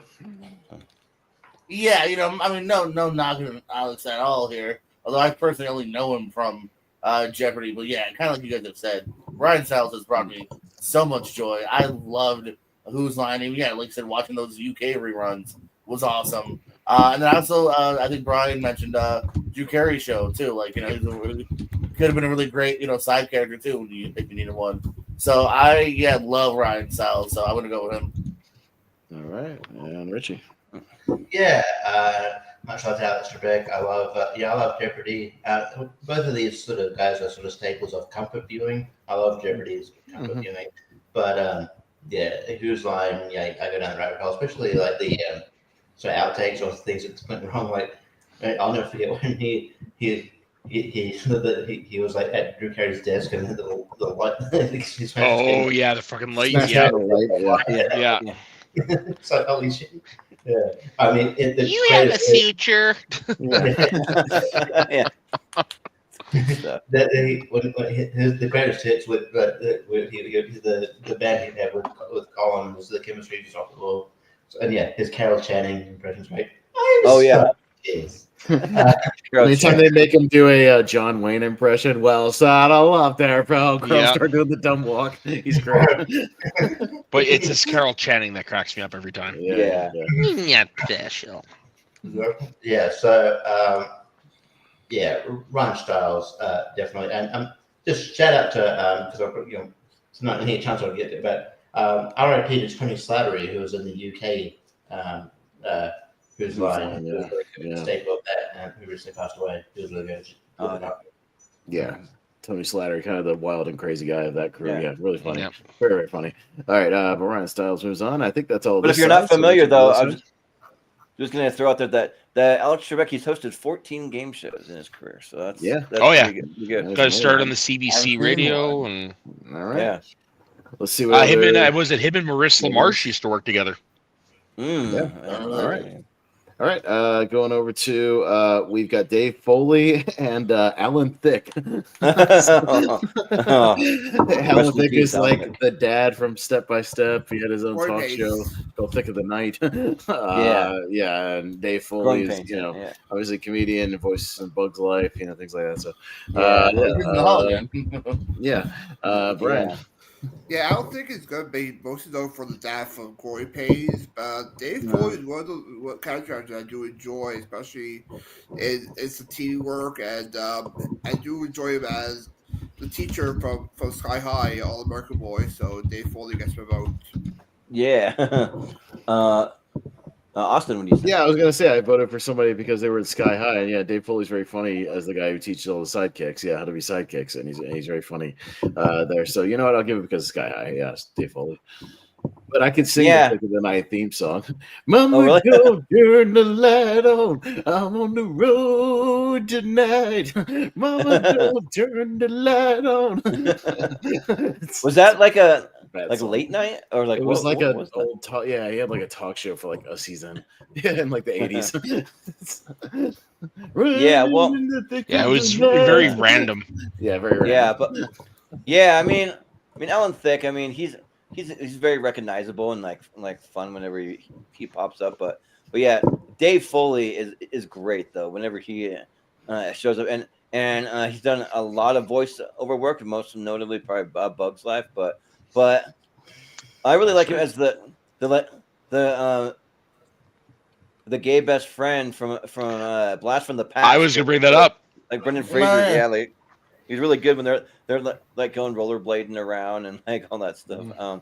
And then yeah, like Sky High and yeah, just like mostly voiceover stuff. Also news radio, like shout out to him from that too. He's really good in that show. That's a classic. So and then Kids in the Hall for sure. So yeah, Dave Foley. Yeah, JP. Yeah, I'm gonna go with Dave Foley here. I'm only like, on paper, kind of familiar with Alan Thicke.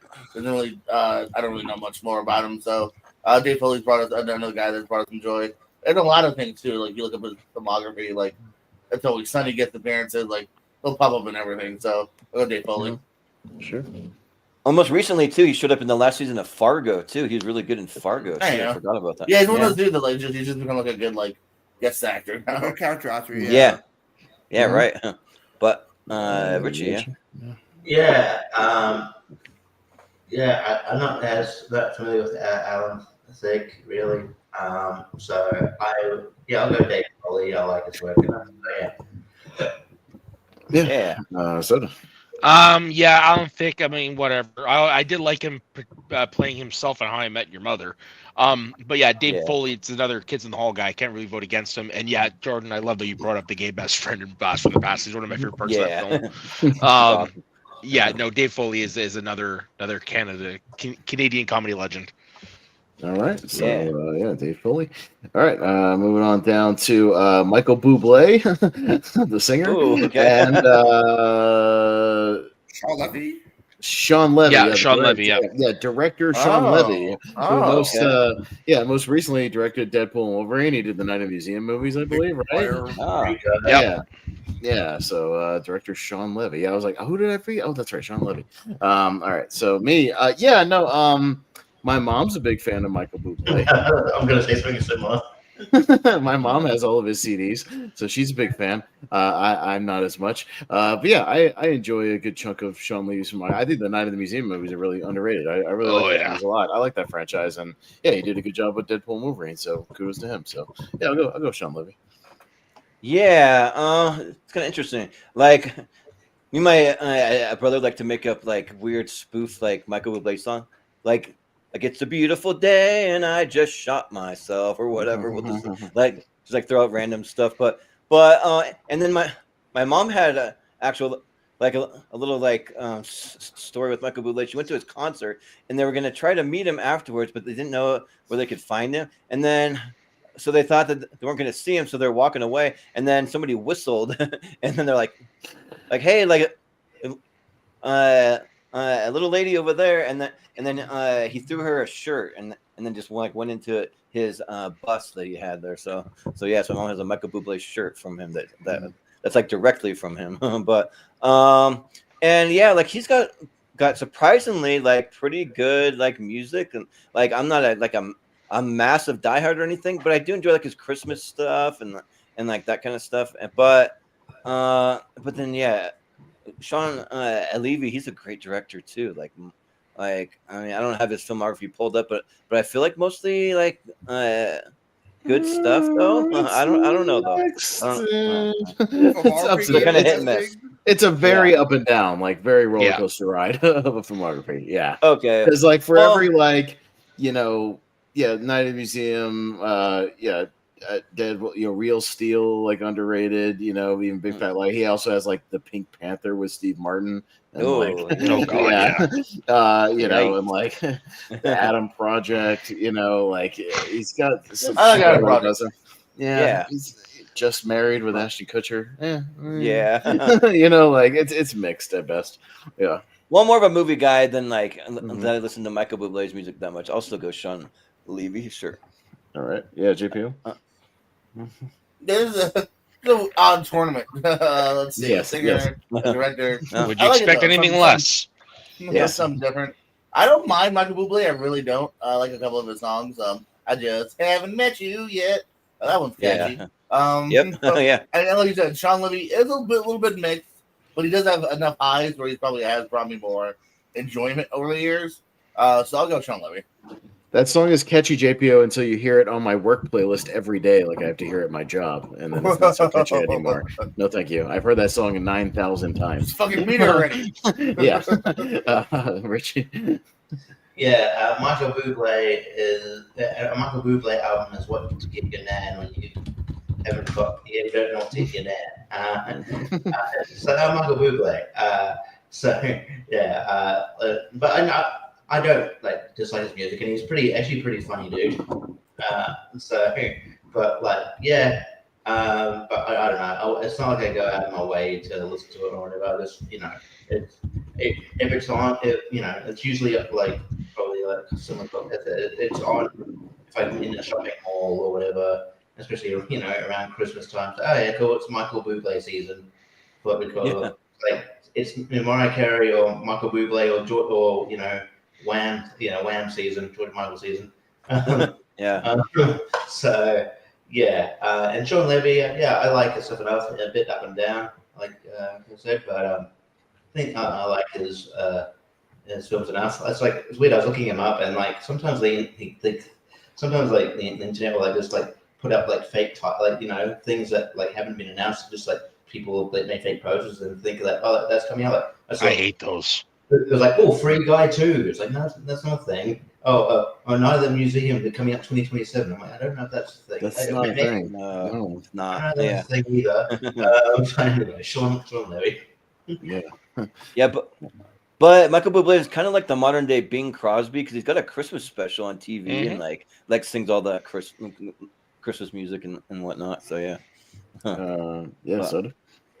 So I'm gonna give this to Michael Bublé. I love his music. I love to sing his music. I love his version of Ray Charles' "You Don't Know Me." I've actually seen Michael Bublé in the wild because I used to live in Vancouver, which is where he's from, and he was behind one of my friends at an EB Games, and I'll never forget thinking to myself, he's shorter than he looks. And why is he wearing a heavy jacket with fur trim, a backwards cap, and all of that bling? He seriously, it didn't look like Michael Bublé, but it was Michael Bublé. It was very weird.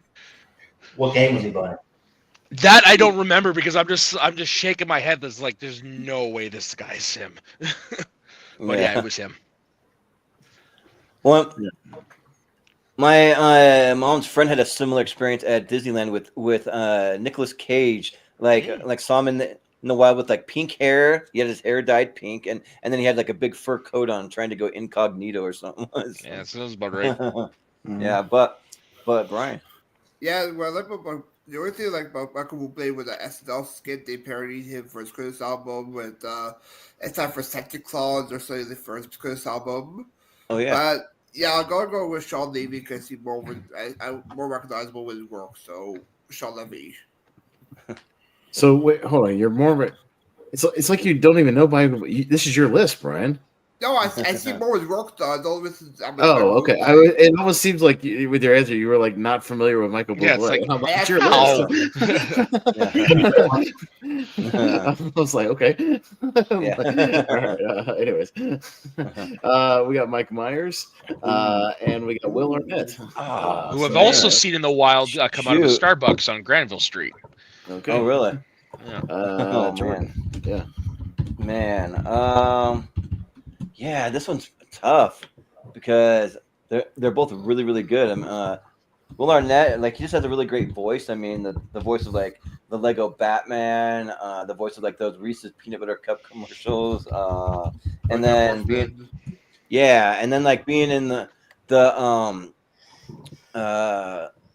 what was I gonna say? Now I'm losing my thought here because I'm trying to multitask. Being in Arrested Development. That's what I was gonna say. He's really good at that. And like he's always fun when he pops in for a small thing. He's in Semi-Pro for a little bit. He's pretty funny in that. And then Mike Myers, like, I don't know, he's very hit and miss. Like when Mike Myers hits, he hits big. Like he does Shrek and he does Austin Powers, but then he has a lot of misses though. The Love Guru or whatever that character was for that Netflix show he was trying to do, some kind of underground society, whatever it was. Pentamverate.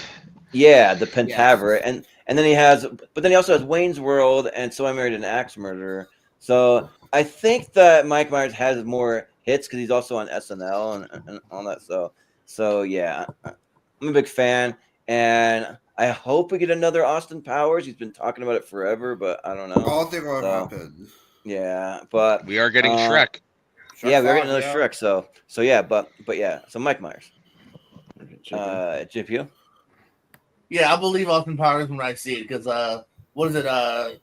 The wacky girl that's always there, like the Franz or whatever her name is. Oh yeah, they interviewed her, and she's like Minnie Sterling. Yeah, they interviewed her, and she's like, I don't know, guys. I hear it every few years. Like he's writing, maybe he's not. You know, she's like, we're all down. It's really up the mic, so kind of thing. Yeah. So, and this is also a weird Gong Show reunion. The Gong Show reboot. Oh yeah, by Will Arnett and hosted by Mike Myers, who only said he would host it if he could be a character. So like they bill him as like Tommy Billingsley or some weird shit, but it's Mike Myers and makeup because he didn't want to just be Mike Myers. Yeah, I love Will Arnett. I'm a huge Arrested Development guy, and like you said, whether it's Semi-Pro, he's in Hot Rod for a little bit, he's Blaze of Glory, and he's also become a really good host too. The Lego show, he's in that. Yeah, I think he's got a couple other things too. So, but Mike Myers, like said, no, he's almost done that more than even acting recently. I feel. But yeah, Mike Myers. Well, yeah, he did mention Love Guru is not exactly the greatest.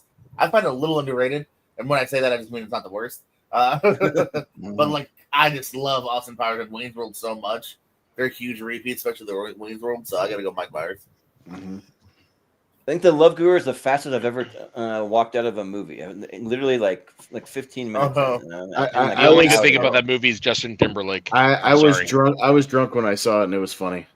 So, anyways. Yeah, I'll never forget Justin Timberlake. Celine Jacques Lecoq. Jacques Lecoq. But Richie, there's one funny scene in that movie with Jim Gaffigan and Bob Costas. I think it was Bob Costas. Stephen Colbert, actually. Stephen Colbert, sorry. Yeah. Oh, yeah. Yeah. So, yeah, that seems funny. But it seems out of place with the whole movie. But, yeah, it's actually tough because, like, Mike Myers hasn't had a lot of hits lately. I think it's weird because Mike Myers plays all these, like, colorful characters. He's actually pretty shy in real life. That's probably why he wants to be probably one of the reasons he probably wants to be in character for the Kong show. But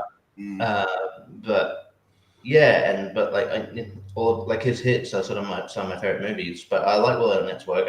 Also shout out that show he does on Netflix, Murderville, that improv sort of show. Yeah. So good. Yeah. Yeah, that show's really good. Yeah, that's pretty fun. I like that a lot. So yeah, look, as much as I think I prefer Mike Myers movies better, but I'm gonna give the nod to Will Arnett. Yeah, I think he's. I really like his work, so I'll go with Arnett. All right. But and Will Arnett has one of the best podcasts out there with Smartless, So yeah. But Soda. Yeah, I like Will Arnett. I do enjoy him, but I mean, Mike Myers is another one of those like Mount Olympus guys up here, because some of his hits are some of my favorite films, just like others have said. And I will say this: if any of you guys are looking for an audiobook, I recommend his autobiography, just simply titled Canada. Oh wow! He reads it, and it's really good, and you learn a little bit about Canada as well from it. So I recommend reading, listening to it. Oh, you do it. Yeah, I do. Yeah, Yeah. I listened to it while I was in Toronto. Oddly enough, Yeah. which is where he's from, Scarborough, technically. All right. Well, if anyone's going to represent Canada, it's got to be a dude that wrote a book called Canada. But Brian. Yeah, this is a very close match for me. I love both their films they've done. Mike Myers has some hits with Wayne World, Wayne World 2, the Shaq films, but there's a few misses like Cat the Hat, Love Guru. But I gotta go with Will Arnett because I enjoy more of his films. Has more hits that I do enjoy more. It's very close. Not that it's a debate or to be devil's advocate, but like Brother Solomon, like I'm sure Arnett's done some shitty movies too. Just thought about that. Yeah. Yeah, no, I think I'll go Mike Myers. I mean, even just being again a big SNL fan, like his SNL stuff was pretty legendary as well. He had some great characters on there, so I'll go Myers. All right, so Mike Myers. Move on. Going down to Martin Short, another maybe Mount Rushmore guy from Canada. Oh yeah. And Alicia Cuthbert? Alicia Cuthbert, yeah. Oh yes. Oh, Yeah, Alicia 24 Cuthbert. shit? Okay. Yeah. Alicia Cuthbert, yeah. That's just like a different picture than I've seen of her before. Yeah, right. She looks older in that photo, but I'm not looking at Yeah, it. right. Jake, Years. I'm doing this on my iPad, and it's hard to tell. I just see Gotcha. blonde. yeah. Did you say me? JP? I'm sorry. Yeah, go ahead, JP. Okay. Yeah, I mean, Cuthbert, I'm just very like, I've seen a very little bit of 24. The best thing I've ever seen her in, she was in a TV show called Happy Endings, one of my favorite like 3-season and done shows that never really got a chance to go farther. Great eclectic or ensemble, kind of like your next level of Friends. And then that's about it. I'm stopping my dumb. Oh, Girl Next Door. So I got to go to Martin Short, bit of a legend here as well, who again is kind of having like a nice renaissance with Only Murders in the Building and being on SNL a little bit more and whatnot. So I got to go for Martin Short here. I love me some Martin Short. Yeah, another great interviewer too. Like go watch his interviews just for fun. Mm-hmm. Yeah, or he's a great host when he hosted Jimmy Kimmel, like as Jiminy Glick, which was Jiminy freaking Glick. great. Yeah, right. Characters ever. It's so funny. Yeah. But Richie. Yeah, back in the day, I had quite a big crush on Alicia Cuthbert. On Martin Short, we know. Yeah. My love for him is not short. Anyway, whatever, that was dumb. Alicia Cuthbert I dig it. And the Girl Next Door, good movie. I do think the Community overrates that movie a bit. It's good. I was about to say it's not a good movie. But yeah, this is overrated to some people. I think it's fine. But she's hot. I'll tell Steven that. But yeah, Steven's way overrated. I just know on 24. I just know on 24. It's like, oh yeah, Jack Bauer's daughter gets kidnapped all the time. But like if you want one of our more recent stuff, a movie that I didn't think I would like that because it felt very direct to DVD-ish. It was actually decent. It's a movie called like Bandit with like Josh Duhamel, her, and Mel Gibson. So it's actually decent. So it's a true story about him, Josh, like bank robbers and stuff. It's pretty good, but yeah, I have to go with Martin Short here. I think Martin Short is a comedy legend. He actually recently hosted SNL not that long ago, like a month ago. Fifth time. Yeah. Join the 5-timers club. Yeah. Mm-hmm. Yep, and not just as their waiter. Yeah. They made a whole thing about it. So yeah, I'll go Martin Short. All right. Yep. I mean, Alicia Cuthbert. I mean, I mostly know her from The Girl Next Door and being Dion Phaneuf's wife, former hockey player. Martin Short though is one of my comedy heroes, I should say. I love anything he's in because I just love him, and he's another one whose audiobook I highly recommend. It's in my top 5 books of all time. Just listen to it, especially when he's talking about his early career and the people that he worked with and are his friends with is just like holy Nikes. Like definitely check out his audiobook. No, I think I'll do that actually. Yeah, for sure. Yeah. Mm-hmm. Yeah. It's called I Must Say. Oh, nice. Yeah, because that's like a classic. Yeah. Like what is Ed Grimley. Is that from like SNL? Like with that? That's Ed Grimley who started on SCTV. Oh yeah, the guy with the little thing on his hair. Yeah. And of course when he's doing like when he's in the parts of the book where he's talking about the characters, he does the voices. So nice. Yeah, that's awesome. But that's pretty cool. Yeah. Brian. Yeah, Martin Short gets been voted. I love his energy, love his comedic timing, especially with Steve Martin on All Your Brothers Building. He's great on that. Even on the SNL, he's great. Especially his Larry David impression is great. It's pretty good for that Charlie Brown sketch. And yeah, I've seen him live a few times. He has a lot of great energy, and also his interview with Bill Hader on Jimmy Kimmel was one of the best interviews I've seen. So Martin Short gets my vote. Yeah. Austin. Dude, I gotta go, Martin Short, man. I could watch primetime Glick interviews like all day on YouTube, dude. I love Jiminy Glick. It's one of the great like characters.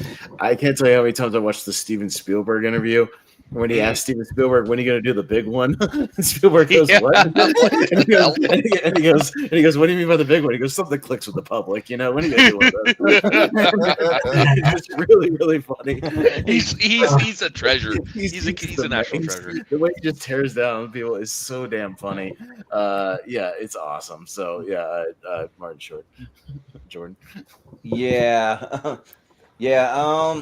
Yeah, it's got to be Martin Short, like easily. Like I only know Alicia Cuthbert for maybe like 3 things or something like that. So it's probably the Girl Next Door, 24, and I do know Happy Endings too. So, but old school as well. That's right, old school, yeah. And also from the ranch. I know her from the ranch too. Yeah, but yeah, I mean Martin Short is just like a legend. I think he like belongs on the Mount Rushmore for me personally. If we were making one, because he's just so good. And like recently, like he does a lot of things with Steve Martin, like Only Murders in the Building, and a lot of comedy stuff. But I think Steve Martin wants to retire, whereas it seems like Martin Short wants to keep going and do a lot of stuff. So you may see him. They have a tour. They do a lot now. Yeah. One more season too. Mm-hmm. Yeah, so maybe after that you'll see Martin Short kind of doing quite a bit without Steve Martin because it seems like he's done a fair amount with him, but not everything with him. But yeah, the only thing I haven't really liked him in ever is when he was in the Santa Claus 2 or something, being some kind of wacky character.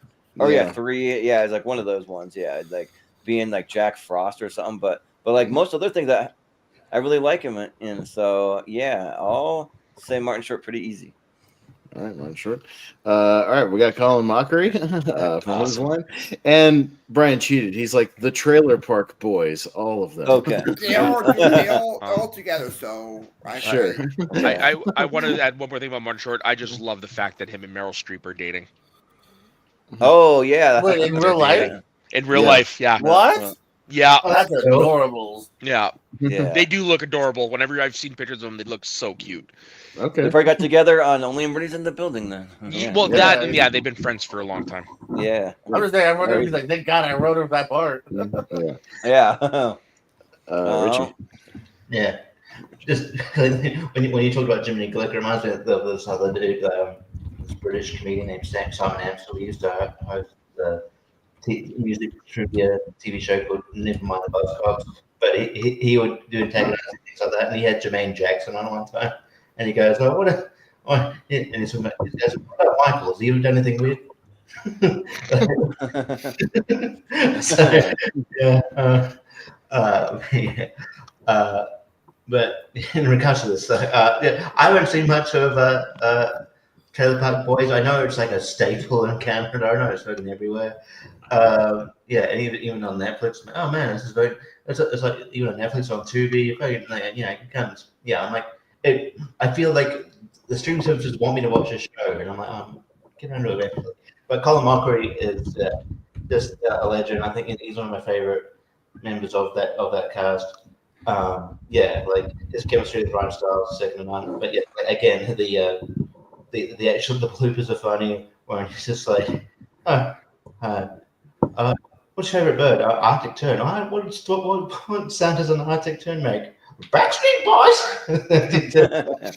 Yeah. and then it's like, whatever. You're watching animal porn. Just,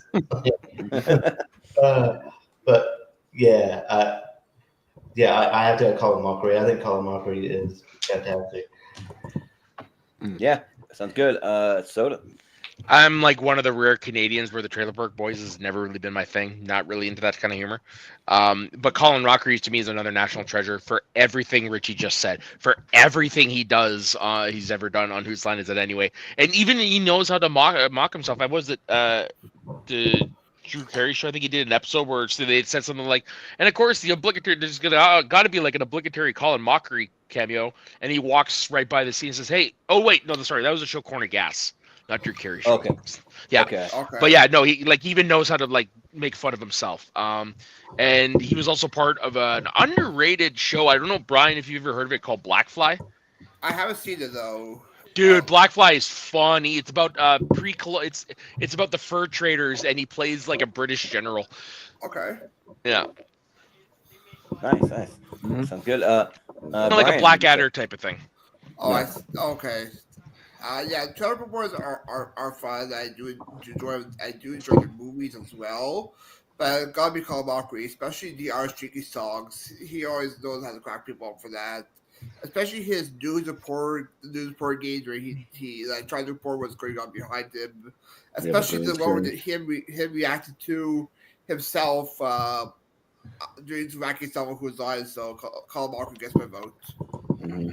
Yeah, Austin. Yeah, no, pretty easy. Never seen Trailer Park Boys, and I think there's an argument to be made that Colin Mockery might be the greatest improv performer of all time, and maybe the funniest one of all. Yeah, I'd argue amazing. He's good, amazing. Yeah, it would be him versus Ryan. I mean, it'd be a very tight, debate, but goddamn, is he funny in everything he does? Yeah, he's really funny. Yeah, Jordan. Yeah, so I do like the Trailer Park Boys, mostly Mike Smith, like Bubbles. I like him, and for some reason, the Trailer Park Boys have a mobile app you can get thing. So it's like kind of weird. I don't know what you would even do there. Just walk around the trailer park and like have like crazy things happen to you while you're walking around a trailer park. But yeah, Colin Mockery is awesome, and I always see him on Cameo because I got my ex a bunch of cameos because she was really into this soap opera General Hospital, so I got like 4 of them for her birthday once, but she had never even heard of Cameo, didn't know what it was, and so she thought that they're all giving her personal messages straight to her, and she was like freaked out. So I got her reaction on camera and everything. But Colin Mockery's on there, and like he looks like he does some fun stuff on there. But and yeah, just like for everything on Whose Line, and I want to kind of like look into more that he's done because he's been in a bunch of things, but just nothing I've ever heard of besides Whose Line, really. So yeah, a lot of it's mostly Canadian TV. Yeah. So, but yeah, for that alone, and he came here. I came to my town. They did a hip hop show. Well, yeah, Whose Line? Like with Brad Sherwood, really. That's I think. Yeah, so it was like a Whose Line tour, and Colin Mockery was part of it. He was the biggest one. They didn't have Ryan Stiles or Wayne Brady or any of those guys, but they had him and they had Greg Proops that came here too. He was so. I mean, for their tour, they do bring Ryan Stiles, Greg Proops, and Jeff Davis for the tour. I think he means hip prov. He does a hip show with hypnotists, and he does the improv with the people hypnotized. I think you think about that one. Well, it was definitely Whose Line, and they didn't have Ryan Stiles, I think, for this stop or something like that, maybe. But yeah, because that's what they advertised. But yeah, so I'll go with Colin Mockery. Yeah, but JP. yeah. Yeah, so this one's a little weird, obviously, because we got multiple people on one. I've actually just started kind of watching the Trailer Park Boys a little bit here. Like, how many movies and TV shows is there? I feel like there's like a bunch. They're still going on Yeah. TV. But I mean, like, but I feel like they all have different subtitles and like how many. Like, I got confused like where it start and end. Yeah, there's a lot. They have their 3 movies and a TV show, so Alright, so it's not bad, but again, I kind of go with the longevity of like my personal enjoyment. Colin Marker, he's been around way longer for me, so for me more enjoyments, I'll go with Colin. Like Ted said, one of the best, if not the best. Yeah. Yeah, speaking of cameo, we could shell out $30 for a Lonely Marks cameo from Danhausen, right, JPO? That should be right? Like we could definitely get that for like an He's intro, always right? on sale too. I feel like he even does $20 specials. Yeah, like I feel like that's doable, right? I can shell out $30 for that. All right. So we got Christopher Plummer and Lorne Michaels. Like, Okay. Okay. Yeah, very bizarre. Two legends but, for yeah. 2 different reasons. Sure. Two old guys, yeah. Soda. Is that Kevin Spacey? No. That is Lorne Michaels. This is an interesting one. I'm gonna have to give it just to Christopher Plummer, just because like Lorne Michaels is a giant in comedy, whereas Christopher Plummer is just a giant. You know what I mean? Like he's an actor. Like we have witnessed with that one movie a couple years ago where he placed Kevin Spacey, where it's like you literally just plug him into a role and there you go. Like He got yeah, nominated he's for an Oscar. 100%. Yeah, one of the greatest actors to ever live. So I mean, Christopher Plummer. Yeah. Brian. yeah, this is interesting. Lorne Michaels, though, for the creation of Saturday Night Live. Christopher Plummer, iconic actor. I'll go with Christopher Plummer because he has more range for. Had more well-known films because Lorne Michaels just done for one thing, Christopher Plummer done for more things. So Christopher Plummer. Yeah.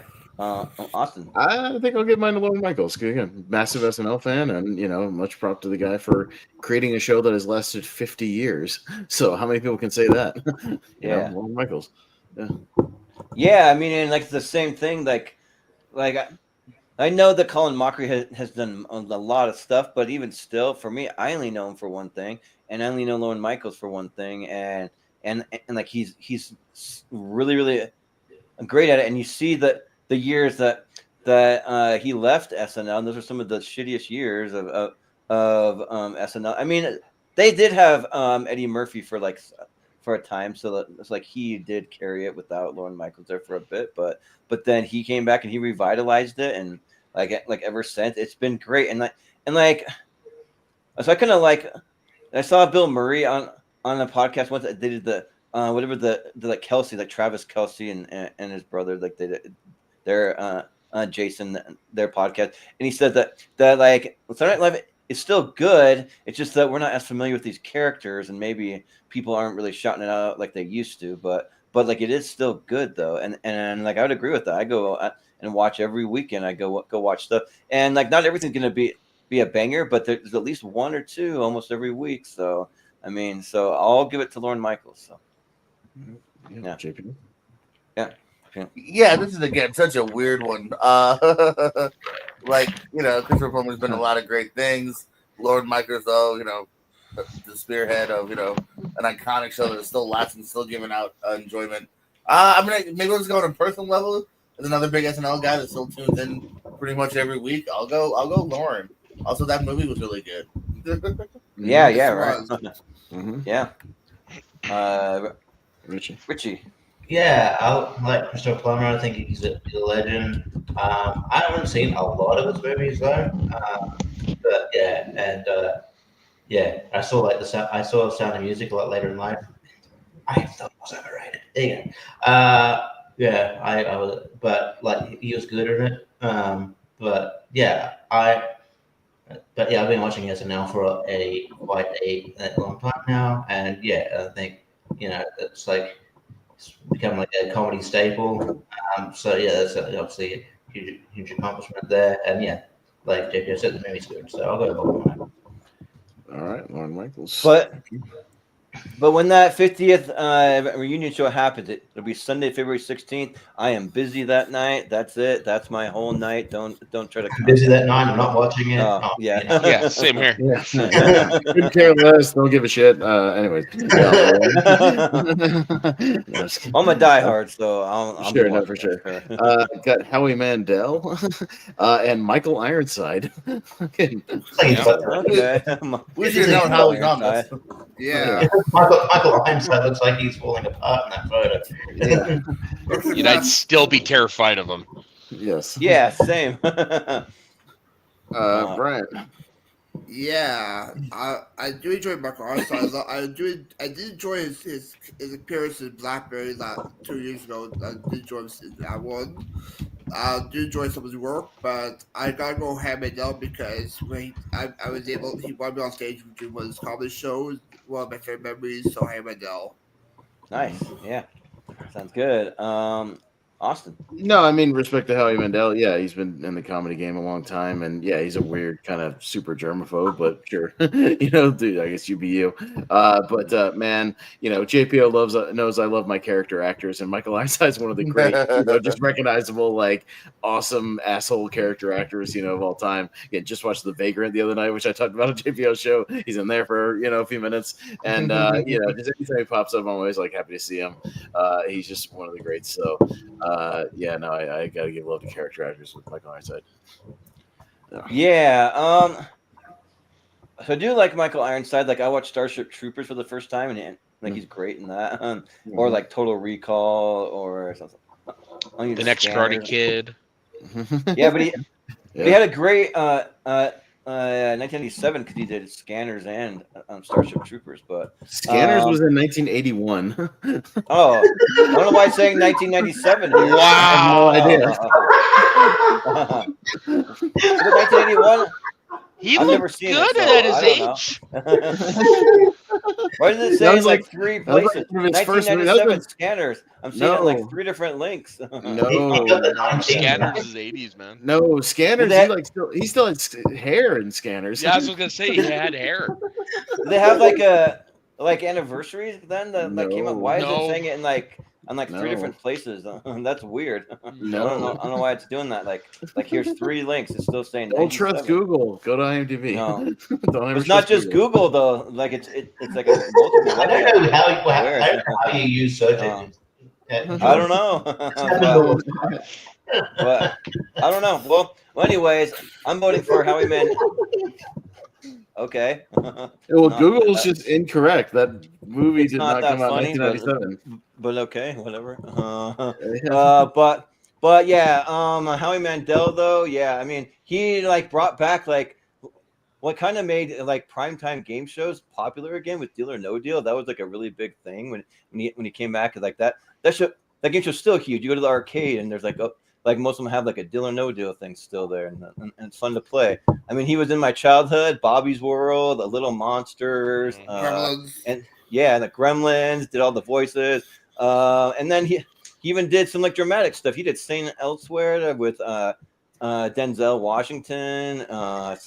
And then he hosts America's Got Talent. I mean, I fell off of that show after about like 4 seasons or something like that, but he's still doing it, and yeah, good on him. So technically, he's a judge, not a host. Technically. Oh, well, judge, yeah, like whatever. But and then also he's a really good podcast. He really likes to make people feel awkward. Like one of the things that he does at his stand-up stuff, he'll show up really late, like maybe like 30 minutes late, and just have awkward videos and awkward music that like just makes everyone feel very uncomfortable on purpose to like mess with people. So he likes to see people just sweat or feel awkward or whatever. So I'll go with Howie Mandel. Mm-hmm. Yeah. JPO. These brackets getting weirder and weirder. Character actor, American Talent judge, or whatever you call it. Yeah. I really like the Little Monsters. I'll go Howie Mandel. Sure. Sure. Richie? Yeah, I don't mind. Like we don't. I get the sense that like in America there was at one point there's like a plethora of like Howie Mandel. Like it's like, hey, we need someone to host us, Howie Mandel. But like it's not as prevalent here. But like I like this. I liked him maybe like a few years ago, but like lately, I think he's been a bit like okay boomer. It kind of been a bit annoying. So I don't know. I'm not a no, I've been a huge fan of him lately. And then it was like this is a few years ago. I think a few years ago he hosted one like the Impractical Jokers special thing that he wasn't he hadn't watched the show and it was just very awkward. But yeah, I don't know. I'm not. I've seen clips of his podcast too. And then like there's a clip of him arguing with Ari Shaffir and being very paranoid. It's just very. I don't know. He doesn't. He admits he doesn't go out. I'm like, I don't know. But it's not like I don't think. Yeah, I think he's very okay boomer about things. But I like Michael Lance's character, so I'm gonna go Michael Lance. Mm-hmm. Yeah, I think he's got a lot of anxiety stuff. Like, totally. Yeah. No, social anxiety. Yeah. But so I mean, I'm gonna give it to Michael Ironside just because I think he's a great character actor. But here's a fun trivia question for you, Brian and Jordan. Who voiced Bobby's brother in Bobby's World? I used to know this. No, it's Schmodown. Sam Levine. I'll run it. Kevin Smets. Oh yeah, that's Really? right. Yeah. Yep. Okay. He went under the name Kevin Michaels. I talked to him about it when I interviewed him years ago. Okay, yeah. I'm gonna say that I've heard something that it was like someone like that I've like low key like have like talked to before. Yeah. Yeah. All right. But Soda has the tie, so you're sticking with. Yeah, I'm gonna go with Ironside. Ironside. Because I know like the next Karate Kid is a lot of people think it's a bad movie. I think he's really good in it personally. Sure. Yeah. All right. Got Chelsea Green. Yeah. Oh shit! And Tom Green. That was on purpose. There's Battle of the no way Greens. This wasn't on purpose. I don't believe it. Chelsea, who is that? A wrestler? No, Yeah. I swear this is Yeah. random. I haven't even looked at it yet. So And yeah. I love the picture of both of No them idea. as smoldering. Yeah. But yeah, me. Yeah, no, I swear this. I didn't even look at the bracket when I hit the random on this thing. So yeah, that's the oddest of oddest coincidences. Again, I am a wrestling guy, but I've met one of these people, and I've met Tom Green. I got a picture with him. I went to after a stand-up show. He hosted a screening of Freddie Got Fingered, where he did live commentary, and that was a lot of fun. And that was great, and it was the first time we got screened in theaters since its theatrical run. So proud to say I went to that. Wonder So why. Cinema in Jacksonville, great stuff. But the crowd, it's a crowd of super fans, so we all had a good time with it. So I'll go Tom Green. Jordan. Yeah. Well, Tom Green, like he's still selling out arenas or selling out theaters, that kind of stuff. Like he still does good, and he just barely had his documentary drop, so I want to check that out. I haven't seen it yet, but and yeah, like I'll watch his podcast all the time. He's got a ranch up somewhere in Canada, and he has mules. He talks about his mules, how he trained them, and all that stuff. Yeah, and he lot does of acres. Yeah, and he does the podcast from like his barn, kind of. He created a whole thing up there, but yeah, I mean, the Tom Green show was a big staple back on MTV back in the day for me, and just like how awkward and just weird and off the wall. Like I really dug him. So I mean, as far as his movies go, mostly I don't like a lot of his movies though. But I mean, I don't know who this wrestler chick is, so I'll go with Tom Green. Well, JPO fill in Jordan on who Chelsea Green is. Chelsea Green. Yeah. Nah, really good. I had a good TNA run. I think it showed there that she could be a character because she played the jilted bride Laurel Van Ness who went crazy after being left at the altar. Yeah. Would join the WWE. Had kind of just a tough run of like injury problems, and so I think Vince kind of soured on her quickly just because of that. So she ended up getting released, but did some good stuff on the Indies along with her husband Matt Cardona. She's now currently the first ever U.S. champion for the women's. So she's doing really good, having her best run right now, literally right now, and deservedly so. Like again on the Lonely Marks podcast Thursdays at 10. We were bringing up how much we wanted to see her win, King of the Ring or Royal Rumble or the U.S. title, so we're happy to see that. So she's doing really good. Tom Green obviously had his moments too. He #1 on TRL, the Bum Bum song. Anyone remember that? Oh yeah. My bum is on your lips. My bum is on your whatever. My bum is on your desk. Yeah. Once it went to number 1 too, he had to retire it prematurely. He's like, I'm number 1. No need to keep it going. Another weird accolade for him. So yeah, he definitely had his moment here. You know what I mean? MTV in the late '90s. A little bit of he's in Charlie's Angels real quick. Some other movies that aren't so great. So I gotta go Chelsea Green. At least she's already surpassed him as far as doing good work. Sure. Yeah. Richie, what do you say?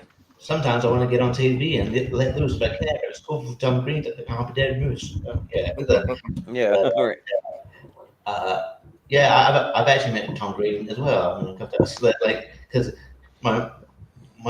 my friend, a local person comic, actually convinced him to open for him because they did the same festival, and he just bombed on purpose. It's tough to hear about, he's a nice guy. But yeah, I don't know, I in terms of their work, I probably I like Chelsea's work a bit better, even though it's weird to compare the two because this is the nature of this tournament. It's weird because they're in different avenues. But yeah, I mean, I like Tom Green as the Chad in Charlie's Angels. Chad. Then they had an awkward interview. I'm not awkward, but it was just interesting that they had an interview a couple years ago, reuniting after 17 years or some shit. They said, here on Drew Barrymore. But yeah, I have to go Chelsea Green here. She's I've appreciated her work for a long time. I'm glad that she got rehired back in the company. She's a great wrestler. One of the best Tough Enough contestants. Yeah, that's right. Yeah. And she's also in my fantasy draft. So yeah, and she's doing well there. So I gotta give it up for my girl Chelsea Green. Soda. So I respect Tom Green. I like listening to his stuff, but is the humor Freddy Got Fingered and all not for me at all. Chelsea Green is one of my favorite wrestlers right now, and plus she's from my home province, so I'm proud BC follower here of her. She, you guys said, deserves everything she's got. One of the best Karens I've ever seen on TV. I'm gonna give it to my girl Chelsea Green. Okay. All right. Brian. Yeah, funny enough, I met both of these people. Actually, I met Tom Green after his comedy show, Chelsea Green at SummerSlam Meet and Greet. I do enjoy Tom Green. I do enjoy his comedy, especially he referenced stuff from Fang Off Finger, he asked crowd say for the movie, and he does it. But yeah, I gotta go with Chelsea Green on this one. Okay, so we have another wrestling personality going through. All right, Chelsea Green. All right. Okay. We got Kiefer Sutherland and Kevin Durand, the character actor. Kevin Durand. From most recently, Abigail and whatnot. So, Jordan. This one's interesting because Kiefer Sutherland, great in 24, and great maybe in a couple of things like Lost Boys and what's the other one where they find the dead body? The Stand by Me. Stand by Me. Yeah, Stand by Me. Yeah, that one. So so he has some good stuff, but and then Kevin Durand, he's a great character actor. If you like character actors, I mean, he's great in Lost. He plays a really good douchebaggy guy, and he's been in a lot of kind of action movies, playing the kind of villainy douchebaggy kind of guy. And then in Planet of the Apes and Abigail, all that stuff. So I think Kevin Durand is fun. He was on Bobby Lee's podcast, Tiger Bellies. So if you want to find out a little more about him, but I think that Kiefer Sutherland's been more iconic and did one of the most probably popular action TV series of all time with 24. So I'll go with Kiefer. All right. But JPO. You know what? I think I'm gonna I'm gonna even it out for now. Actually, I think Kiefer is not somebody that necessarily gets me excited when I hear his name. I think he's kind of one note in a lot of things. Like I feel like Kiefer in Mirrors is not that much different than Kiefer in 24 than Kiefer in Zoolander 2 as himself. So and Kevin Durant's one of those guys that, like, I actually do enjoy seeing his name pop up on like you said, on a TV show or like Smoking Aces or even X-Men Origins. Like I think he's a really fun guy that I enjoy seeing his name on a list. So I'm gonna go Kevin Durant. Yeah. Richie. Yeah, I think I'm sort of with JP. I like Kiefer in 24 and like Lost Boys, but he's not like one that like sort of that kind of stands out in other things really. He's just sort of there. And it probably does have like one your dad's one of the best actors of all time. You'd all have to live up to. Kevin Durant's a guy that he's been around for ages. But yeah, I think he's great. He was one of the standouts actually in Abigail. I thought he was really good. He's also going to be in a slasher film coming out. I'm guessing it's Canadian called Clown in a Cornfield. It's also got the aforementioned Will Sasso in it. And he's also going to be in the Naked Gun remake, which comes out this year. Oh yeah, I forgot about that. Yeah, so I'll go Kevin Durant as well. Sure. Soda. So, like, I mean, I know I've seen Kevin Durant and stuff, but I mean, I'm not overly familiar with his body of work. Like, I know I've seen him in X-Men Wolverine and, of course, Planet of the Apes and all that jazz. But, yeah, I got to go with Kiefer Sutherland just because I've seen his work more, and he's in Young Guns. Mm-hmm. Yeah. Brian. Yeah, do you know that Kiefer was in Trade 4? Okay. I don't Yeah. Yeah. I not remember about that. Yeah. Yeah, I do enjoy Kevin Durant's great character actors, like you mentioned, in Origins. I had love. I do my favorite parts for Kids of Fun Names as Parksman Caesar, but I'm gonna give it to Kiefer on this one. Yeah. Awesome. Yeah, no, I mean, I like Kiefer. Yeah, he's not necessarily a guy, like, if I see him, like, attached to a movie, I'm going to go out of my way to watch it, but I'm always happy when he shows up, in Juror number 2 for a couple scenes, like that. But, again, I love my character actors. And, yeah, I noticed Kevin Durant, like, quite a while back, and I've enjoyed every time he shows up. So I'll go with Kevin Durant. Why not? So that ties it up, but it'll make it to Brian. So whatever you decide, Brian. I'll go Kevin Durant this one. Shut up. Okay, Kevin Durant. All right. Yeah.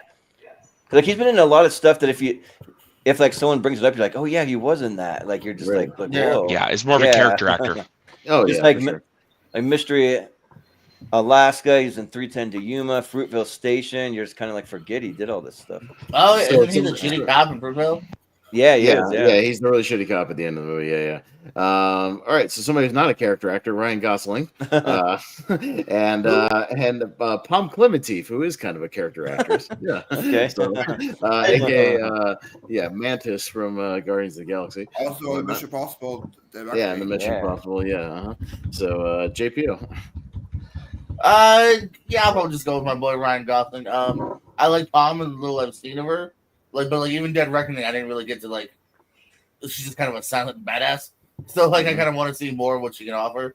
Ryan Gosling will get shown enough levels where I gotta just go with him. Sure. Yep. Richie. All that she could offer. She's a chick. She's a badass, and she's really hot. What more do you want? I want a few more years to get to know her body of work. But she's like that. Yeah, I like my future seventh ex-wife, Pom Klementif. I dig her and Guardians of the Galaxy and Mission Impossible. But yeah, and she's also in that Drew McIntyre that came out a few months ago. Yeah. But yeah, so it's sort of the battle of the pretty people. But yeah, like the body of work the person's body of work I've seen more of is Ryan Gosling, and I think he's one of the actors working today. And yeah, always look forward to seeing what he can do next. He was actually meant to be in Wolfman that came out, just came out. So, but yeah, they went in a different direction. Would have been interesting to see how he would take on the character. But yeah, But yeah, I'll go Ryan Gosling. Yep. Soda. Yeah, unfortunately, I've only really ever seen Palm Clementif in Guardians, so I'm gonna give it to Ryan Gosling because he's another versatile actor, and he's very good at comedy. I've been watching him since his days on a Canadian TV show called Breaker High. I know that. Do you remember that? Yeah, it's about a floating school on a cruise ship. Yeah, so no, and Taylor Labine was also in there from Tucker and Dale versus Evil. But anyways, yeah, I'm gonna give it to Gosling. Okay. Yeah. Brian. Yeah, I do enjoy Paul Clementi's Guardians film. She's one of my favorite characters there. She has a great story arc there. Even though we didn't get enough for Mission Paul directly, we see more screen time for in the following day. But I'm gonna get to Ryan Gosling this one. I do enjoy his comedic timing, especially on SNL where he did Vince Butthead sketches, which is my favorite. Oh yeah, that's good. Yeah, So good. I do enjoy him as Ken and Barbie, and I do enjoy his comedy work more than dramatic work. So I'm going with Ryan Gosling. And when they brought, is she alive in that Dead Reckoning? Is she alive? I think so. She's alive at the end of the movie. They say she has a pulse. And they come and grab her. So we probably will see her in part 2. Yeah, most likely. Yeah. But it was comedy gold when they brought that Beavis and Butthead character to like a red carpet event or whatever. Fall guy Fall Guy, and just walking around as the character. Oh, that's good. But Austin. No, it'll be Gosling. I mean, he's one of those guys that I will go see a movie, because he's in it and he's pretty great. And Palm Clemency, I'd like to see more of what she's in. I hope she has a little bit more to do in the second Mission Impossible. But Gosling. Jordan. Yeah, I mean, it's got to be Ryan Gosling pretty easily. I mean, Palm Clementif is pretty attractive, but I mean, if I had a man crush, I mean, it'd probably be Ryan Gosling for real. So, and like he's good in everything. So, Ryan Gosling. All right, Ryan Gosling. Okay, and we'll go down to Stephen Amell, another pseudo wrestling connection. Yeah, he's wrestled a little bit. Yeah, but the Green Arrow. And that's Maurice LaMarche, mentioned earlier, voice actor, and primarily known as he's the brain of Pinky and the Brain. Oh, okay, well, that might be He's done a million things. Obviously, as many of those voice actors have. But he's the brain. But yes. So, Soda.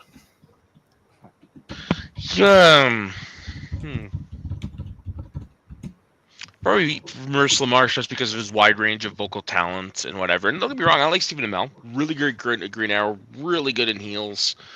Surprisingly, a really good wrestler too. But yeah, I got to give it to Maurice LaMarche just because he's the brain and amongst many other things. Yeah. Yep. That sentence, I know what you mean, but that sentence sounds funny when you say he's really good in heels. Right? Yeah. I know, right? Yeah. Brian. Yeah. Yeah, Steve Bell is great. I do enjoy him in heels. Sounds like a cast but now on Netflix in the US. But yeah, I'm gonna give it to Maurice LaMarche. I do love his voice work, especially Futurama. His Orson Welles' impression is very spot on to Orson Welles himself. And met him a few times at conventions, so Maurice LaMarche gets promoted. Yeah. Yeah, he's at like every convention. Yeah, like he's good though. But Austin. Yeah, no, I haven't seen much of Stephen Amell. I never watched Green Arrow. And yeah, I mean, I thought he was pretty good when he popped up, in his few wrestling matches. He was all right. But yeah, Maurice, the fact that it was like, hey, what are you going to do for the brain? What's your voice going to be? Orson Welles. I'm just going to do Orson Welles. That's the brain. Yeah. That's his like whole character. And even does like monologues from Orson Welles movies like on the show. Like it's ridiculous, like how much he committed to it, and it's pretty great. So I'll go with Maurice. Yeah, so I've met him multiple times. Also, Maurice LaMarche, and like he's really cool because he's just one of those guys that like when they do these conventions, he's one of the guys that'll stay out there like almost all day and just sit and chat with the fans and just and like like I mean, as long as he doesn't have like a big long line or anything, like you can talk to him for almost as long as you want. But and yeah, like he's one of the best parts of they got a panel every year called Twisted Tunes. They do at a bunch of conventions. I was so pissed I couldn't get into that in Toronto. Yeah, like I was there for that. He's so good, and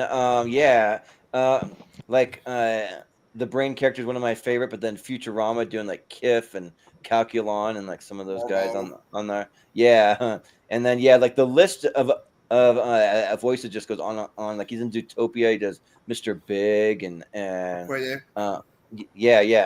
So like I think that he's a pretty like as far as like voice acting goes, like he's one of the legends of the game. 'Cause when you meet him, he seems kind of almost like a Shakespearean kind of guy, but also pretty funny though, So yeah, and Stephen Amell's fine. I think I'd like to see more from him probably. So yeah. JPO. I'm going with the Ring of Honor WWE All In alumni Stephen Amell, who I don't think it says he's gonna wrestle again because he always hurts himself. But yeah, shout out to him. Yeah, I wish Heels had been picked up for season 3. What a cliffhanger. But yeah, so I'll go for Amell. Yep. Richie. Yeah, I mean at All In, he fucking broke his hip when he did the coast to coast. He was recently talking to Chris Van Vliet because everybody talks to Chris Van Vliet recently. Yeah, he pulled an edge and like double guessed himself and like kind of tried turning at the last second because he thought it would hurt less. It hurts more. It hurts more. I could tell because he didn't actually hit it flush. He didn't hit the coast to coast flush. Like, oh yeah, something's up. But yeah, I don't know. I like seeing him out. Actually, I think he's right. I'm looking forward to like Suits LA. I think it's going to be I'd be interested to see where that goes. Hopefully, but yeah, I wasn't familiar with the what was his name again? Maurice LaMarche. Yeah, I wasn't with the name, but like picking the brain, it kind of being spoke up a bit because I'm like, that was one of my favorite like cartoons growing up. Just like I just like the concept of it, and the idea like he always like fails and he's like, what are we gonna do next week? The same we do all the week. We're gonna take over the world. But yeah, I like picking the brain a lot. So I'll go Maurice here, but Okay. Yep. All right, Maurice. All right, a couple more and we'll wrap it up here. I got Phil Hartman, and we got Joshua Jackson. Okay. Mighty Ducks and Fringe and the Skulls and whatnot. Yeah, so to me this is a no-brainer. Yeah, Brian. We need to have a discussion, really. Yeah, I was never gonna vote for Phil Hartman. Like Phil Hartman's awesome. Like I love Mighty Ducks, but I mean, like outside of being Pacey and Charlie, like Phil Hartman, like how all the voices on Simpsons and all the characters on Saturday Night Live and News Radio and Jingle All the Way and Jordan. So I'd vote for Phil Hartman, but it's a lot closer for me because he did Fringe and like some of those. Sorry, I'm bumping. Hey, Jesus Christ! Jesus Christ! You need to sweat your mic. And you muted yourself when you did that. Goodacre music. Anyway, so I bumped my mic. It's gonna happen sometimes. Sorry. Yeah. This mic is like 3 times bigger than my last one. Sorry. Yeah. All right. I think we're all going with Phil Hartman, though. Yeah. I'll go for the record. I do really like Joshua Jackson. No, I like him too. Yeah. Same here. And he looks a lot like Jack Quaid in that picture, though. By the way, He does. Yeah. Maybe it's because I just watched Companion today, but yeah, looks a lot like him in that movie. All right. So we got it's Frances Bay, aka the grandmother from Happy Gilmore. What? Grandma.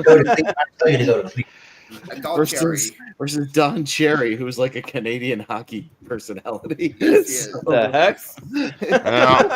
And one of the best dressers you'll ever see. Fucking only on Turner Voice we see shit like this. So, all right, Brian, you're up first. Go ahead. I always terrified as a graphic play. Yeah, Frances Bay is a well-known character actress. She was in They're quite kids as well, if not mistaken. But I'll go with Don Cherry on this one because of his whole suit, and I love it every time he pops up. So Don Cherry. Yeah. Austin. I don't know who Don Cherry is. Yeah, I had to make sure I had the right person, so I had to Google Don Cherry Canada, and that's what I got. And yeah, it's just him in a bunch of wacky outfits. So yeah, he's some Canadian hockey guy I'm not familiar with. Yeah, I'm not even that familiar with Frances Bay. I know she's kind of a Lynch person. She's been in some David Lynch stuff. So you know what? Since we just honored David Lynch, I'll give it to Frances Bay. I mean, she isn't Happy Gilmore, so that's fine. But yeah, I'll give it to her. I know. It's sad that we can't get her back for the Happy Gilmore sequel. It's a way past Yes. time She for passed her, away. but Yeah. yeah, and she's also in. She's in Seinfeld. She's the one that has the marble ride. And she's like, "Shut up, you Yeah. old bag!" Like trying to Yeah. grab the. Yeah. Yeah, yeah. So like, she's Yeah. fun when she pops up. So yeah, I'll go. What's her name again? Frances Bay. I'll go with what's the name again. I just like how it's so like. Yeah, Ooh. Yeah. yeah. I'll go with her. Yeah. Well, I had to look her up, and then when I saw her picture, I was like, "Oh yeah, Happy Gilmore." Okay, like I know. Yeah, I know my character actress, but she's not one of the ones I was familiar with. But well, JPO, you got a little bit of Sandman connection here, so yeah. Yeah, I didn't even explain who the other guy is. So yeah, I'm gonna go with definitely Frances Bay. I mean, as you guys said, good old grandma here, and I'm sure I bet you they'll honor her in Happy Gilmore too in some way. Yeah, for they sure. gotta at least have her in like a photo somewhere or something. Yeah, I mean, something like that. Yeah, Yeah. for I sure. can see. I mean, I'm sure they could probably pay her what do you call it, like a state, and maybe she'll be in the sky. You know what I'm saying? Oh, Like, yeah. in the last movie, it was Yeah. Lincoln, Chubbs. the Gator, and Chubbs. Yeah, right. Yeah, but Richie. Yeah, short and sweet. Yeah, I like Happy Gilmore, and I like her scenes. So yeah, and I don't know the other guy. So here you go, Happy Gilmore grandma. Okay. Yes. Yeah. Soda. Okay, so yeah, I too am going to go Happy Gilmore Grandma, but I'll take over for the hockey portion of this situation. So Don Cherry was a journeyman minor hockey league player for most of the 50s and 60s. He coached the Boston Bruins in the 1970s, and then he became a staple on Hockey Night in Canada for his segment called Coach's Corner, which is basically where he talked about what was going on in the game and the weekend hockey and all that stuff. And he also had these yearly videos called Don Cherry's Rock'em Sock'em Hockey, which was the best plays of the year, hits, goals, assists, bloopers, all that stuff. So he's definitely like identifiable with hockey up here, but he pretty much got fired from CBC for saying some not nice things. Well, for a Canadian, not nice things. Oh, okay. He called somebody like pretty tame compared to other standards, but yeah. I mean, he got fired for calling somebody a silly goose. I mean, that seems a little. Well, not along those lines, but like he just because he's pushing a stereotype about European hockey players being like weak and all. It's dumb shit. Silly shit. Yeah, but it was time for him to retire, anyways. He called someone a toque. He said, "Take off, you toque," or, Yeah. or like one of those Canadian phrases. Yeah. And you're gone. All right. So we'll go down to Seth Rogen, and I believe it's Tara Strong. She's another. She's a female voiceover actress. She's voiced Harley Quinn, Powerpuff Girls. Yeah. So all right, me. Yeah, I mean, I've actually met Tara Strong. Yeah, I got a Powerpuff Girls picture for my girlfriend at the time, and sent her that, so she appreciated that. She was pretty cool. But I mean, I'll go Seth Rogen here. Yeah, I just see more stuff. George. Yeah, Tara Strong. I met her also. She's one of the nicest people though, and yeah, like I would not overly familiar with her even when I met her, but I knew like of the Powerpuff Girls and the Harley Quinn stuff, and like I even think they could have given her a chance to maybe do like a live action Harley Quinn. Maybe I don't know. I think she could maybe do it, but I don't know. But I mean, she might be physically able. I'm just saying, no one's paying for it unless it's like a cheap. I don't know. It'd be very niche market, like a fan film. Yeah. Somebody hires her for that or something like but, that. Yeah. But now they have Margot Robbie. Yeah, I mean, you're not gonna go move away from that, but really, yeah, Seth Rogen's great. He does some of like the best like stoner comedies and just like I don't know, like Judd Apatow stuff and like all that stuff. So yeah, I'll go Seth Rogen. And he has an iconic laugh. Whether you like it or you think it's annoying, it's an iconic. Yeah.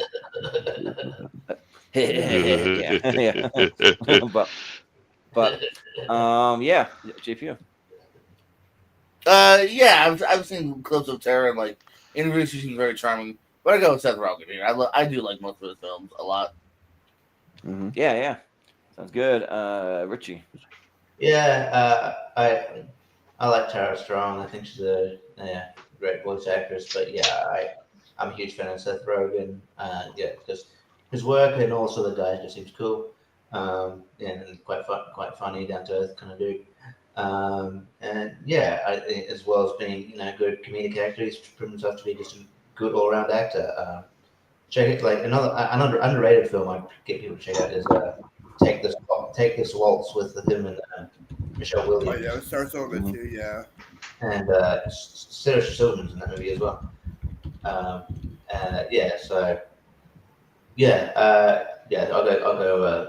Seth Rogen. Yeah, sounds good. Soda. Yeah, Tara Strong is one of the predominant female voice actors out there. I really do enjoy her. Hers was the only panel I got into when I went to Fan Expo. But yeah, no, I'm gonna go with Seth Rogen. Love a lot of his stuff. The stuff he's been producing lately has been amazing. Plus another local BC boy from Vancouver, and another person whose audiobook I recommend. Some wild stories in there, my boys. Yeah.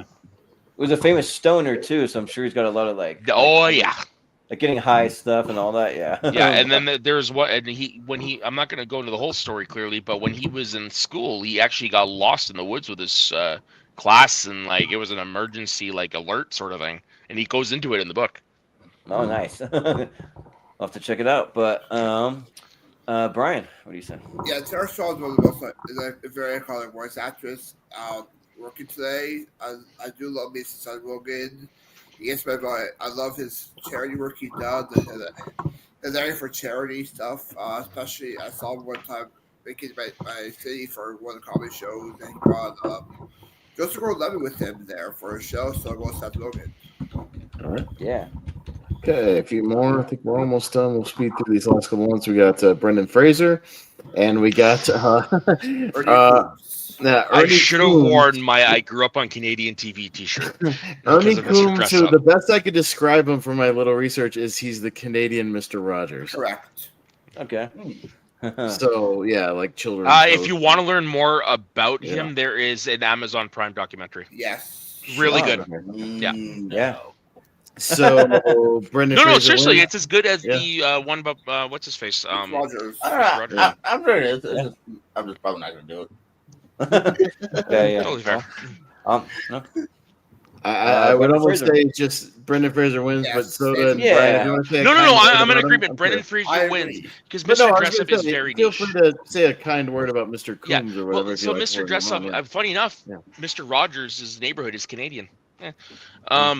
Started on the CBC for 1 year, and then when he decided to go back to Pittsburgh, he convinced him to give the show over to this guy, Ernie Coombs, who was a puppeteer, and then he took over, and you guys are right, he is the Canadian Mr. Rogers. He used to tour all over the place. I saw him when I was a little kid. He came to my town.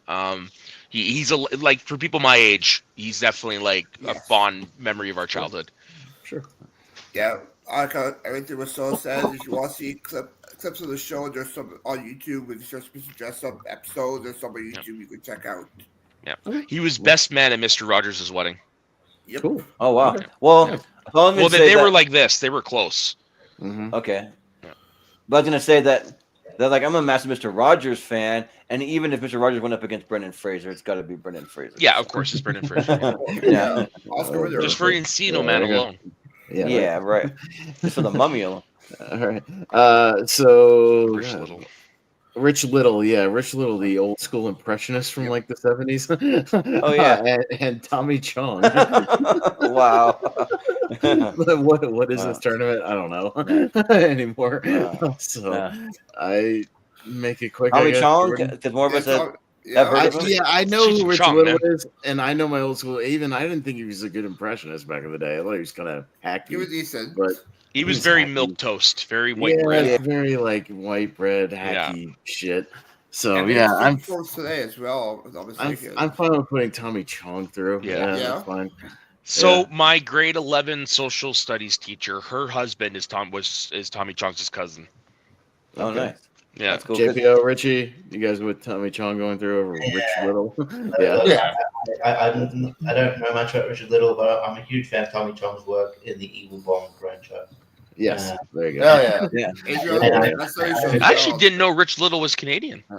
Yeah. Okay. And I All figured right, Tommy there I'm we go. sure though that Tommy Chong had smoked weed with Seth Rogen somewhere at some point. Oh, I believe probably. That's true. Yeah. Yeah. All right. So let's speed it up and see who the greatest Canadian is. So here we go. But first, you gotta get speed. Demon speed. Speed's what we need. We need greasy, fast speed. All right. So we'll speed it up here and we'll get to the finish. You know who here and I'm see what- surprised you don't have on here? The other half of the Strange Brew, Dave Thomas. Yeah, he was on the also list because I was trying to cut some Okay. people off. Very hard. Gotcha. Anyway. Yeah. He's on Yeah. the cut. Yeah. Cut list. All right. You guys know how it is. Quick votes. Jordan, Norm Macdonald, Rick Moranis. Go. I didn't see the Norm Macdonald match. Who did he beat? I'm just Caroline curious. Ray. Caroline Ray. Okay, yeah. Fudge. I'm gonna use my whole 10 seconds. This is tough. You know what? Right now I'm bigger on Norm. I'll go Norm Macdonald. All right. JPO. I'll say Rick Moranis. What the fuck? Oh, Jesus. Jesus. That was not me this time. Okay. So JPO, go ahead. Sorry. We got a No, mic drop. Rick thing. Moranis. Rick Moranis. Richie. Rick Oh. Moranis. No. No. Okay. Moranis. I'll go Rick Moranis. All right, so Rick goes through. All right, William Shatner, Leslie Nielsen, JPO, Leslie Nielsen. Leslie Nielsen, Richie. Leslie Nielsen. Okay, Soda, Yeah, Leslie Nielsen. Brian, Nielsen. Leslie, Jordan. It's got to be Leslie Nielsen. All right, Yeah. Leslie Nielsen going through. Dan Aykroyd and John Candy. So great outdoors match. Great outdoors. Ooh. Yeah, Richie. John Candy. Candy. Soda. One word, Ghostbusters. So Aykroyd. Okay. Brian. John Candy. I might slightly go John Candy. Jordan. Yeah, I'll go John Candy. JPO. John Candy. John Candy. All right. Couldn't so go wrong with either Aykroyd. one of them. Yeah, I know. And Candy was originally going to be in Ghostbusters, though. So that's right. old Yeah, school in the thing. Lewis role. Louisville, yeah. All right. So we've got Sarah Chalk and Will Sasso. Soda. Will Sasso. Okay. Ryan. Will Sasso. Yeah, I'll go Will Sasso. Jordan. Yeah, Will Sasso. Okay. JPO. Yeah, William Shatner. All right. Richie. Sasso. Sasso. All right. Sasso goes through. Alrighty. I'm going to Michael J. Fox and Nathan Fielder. Brian. MJF. Michael J. Fox. Yeah, I got to go with Fox here. Jordan. I'd love to see Nathan Fielder try to do a Michael J. Fox impression because I bet he probably could. But I'll go with Michael J. Fox. All right. JPO. That's good. I'll give it Nathan Fielder. Okay. Richie. I'll give it to Nathan Fielder too. All right. And Soda. Blasphemy. Michael J. Fox. Yeah. Yeah. All right. Michael J. Fox going through. We got Jim Carrey and Donald Sutherland. Ooh. Oh, damn. It's on me. Oh, shit. It's like the actor my dad introduced me to as opposed to the one I kind of grew up with. I think I know where it's going. I'll pull a Steven here and say Donald Sutherland. Jordan? Yeah, one of the few people that I've seen every movie he's ever done. So that's Jim Carrey. All right. JPO? Jim Carrey. Jim Carrey.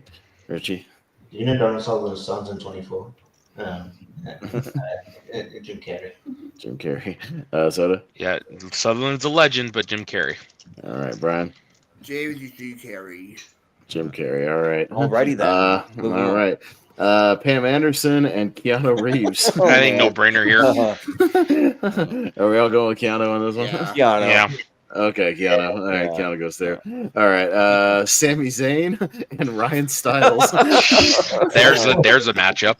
That's an old, yeah, I know. I got to scroll back up, but goddamn, that's an only on tournament fights. All right. Jordan. I mean, Sami Zayn's one of the more likable wrestlers for like the casual fan, but I'll go with Ryan Styles. All right, JPO. I'll say Sam. And Richie. I'm gonna go Ryan Styles here. Okay. Soda. Ryan Styles. Ryan. Ryan Styles. Yeah, I gotta go Ryan Styles. Sorry, Sammy. All right. Ryan Styles moves on. Now if it was El All right. Generico. Yeah, yeah. All right. I don't know if you noticed, but they've never been in the same place twice. That's right. All right, so we got Dave Foley and director Sean Levy. JPO. I know, what is this tournament? I don't know anymore. It's bizarre. It's only gonna get weirder. Well, wrestling fans are Canadian wrestling fans are known as Bizarro Land, so it makes sense. Yeah. JPO. Oh, I'm sorry. I got talked over. I said Sean Levy. Sean Levy. Okay. Richie. Sean Levy. Sean Levy. Soda. Dave Foley. Brian. Yeah, Dave Foley on this one. Well, I'll go Sean Levy. Jordan. I'll go Dave Foley. Pretty easy. All right, so tie to me. I'll go Sean Levy. All right. Mike Myers and Martin Short. Ooh, that's a tricky one. Yeah. Richie. Martin Short. Okay. Soda. I must say, Martin Short. Yeah. All right, Brian. Marty Short. This might be one of the tougher ones so far, but I might go Marty Short just for primetime Glick. Jordan. Yeah, Battle of the M people. Martin Short. Okay. And JPO. This is extremely tough. Yeah. I'm gonna go with a little bit of like personality. I go as in like a human being. I think I'd hang out with more Martin Short. All right, Martin Short takes a clean sweep over. I was not expecting that. Wow. I was not expecting a sweep. If you go just like work, maybe Myers, but like I'm really charmed by Short as a human being. Oh yeah, I would love to have sit down and have a meal with Martin Short. Yeah. Oh yeah, that'd be great. All right, Colin Mockery and Lorne Michaels. Soda. Colin Mockery. Colin Mockery, Brian. Colin Mockery. We almost could have Mike Myers versus Lorne Michaels, which is Mike Myers playing Dr. Evil, who is Lorne Michaels. But Colin Mockery, Jordan. Yeah, an alternate universe would be fun to have Colin Mockery on SNL, but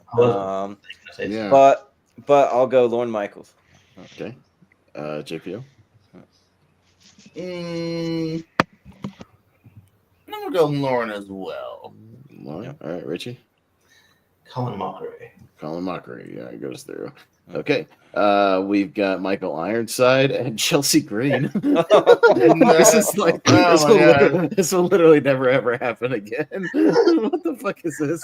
I would have never been saying that those names on tournament fights against each other. I got it. Okay. In the entire history of the world, I think we just said a sentence no one else has ever said. Yeah, Michael Ironside and Chelsea Green in the same sentence, which has never ever happened ever. Yeah. Yes. Like press conferences like that they do at the end, I'll be like, hey, I'll go Chelsea Green. Who would win in the fight between you and Michael Ironside? So what the fuck? That's random. What? I'm not explaining that out for reason. Just Brian. Chelsea Green. Michael Ironside and Jordan. I don't know. I don't care. Michael Ironside, sure. Okay. JPO. Chelsea Green. Chelsea Green. Richie.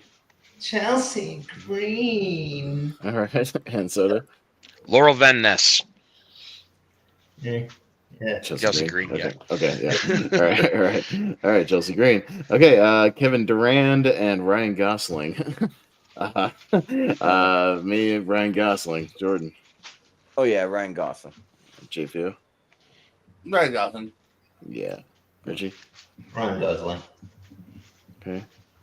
So The Gosling. Gosling. Brian. Clean sweep. Clean sweep for Gosling. Clean sweep for Gosling. Okay. Maurice LaMarche and Phil Hartman. Jordan. Yeah. I wish I could have met the other one, but I'll go Phil Hartman. Yeah. Met one of these. Oh, Phil Hartman. Phil Hartman. Richie. Phil Hartman. Yeah. Soda. Hi, I'm Phil Hardman. Brent. Hi, I'm Trevor Clooney, maybe for such films Yeah. like this and this one, Phil Hartman. Yeah, right. Yeah, I'll make it a clean sweep for Hartman. Oh my God, these cookies. Ugh. So Francis Bay and Seth Rogen. All right, so Seth Rogen moves on. Okay, Yeah, pretty that's much. another sentence that's never been said in the history of ever. Francis Bay versus Seth Rogen. I'm sure Seth Rogen would be honored, though. Sure. Those two should smoke weed together. I think it'd be fun. Yeah. Yeah. All right, I think we're going Seth Rogen here. All right, so yeah. All right, okay.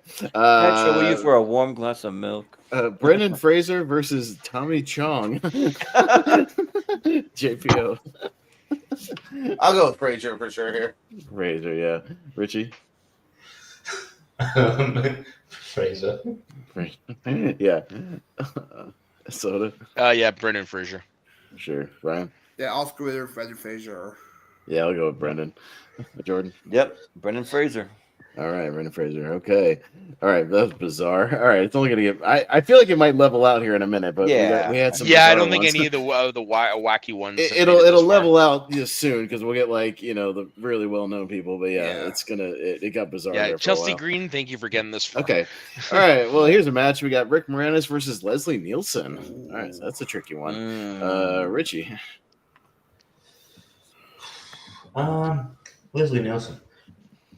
Okay. Soda. Rick Moranis.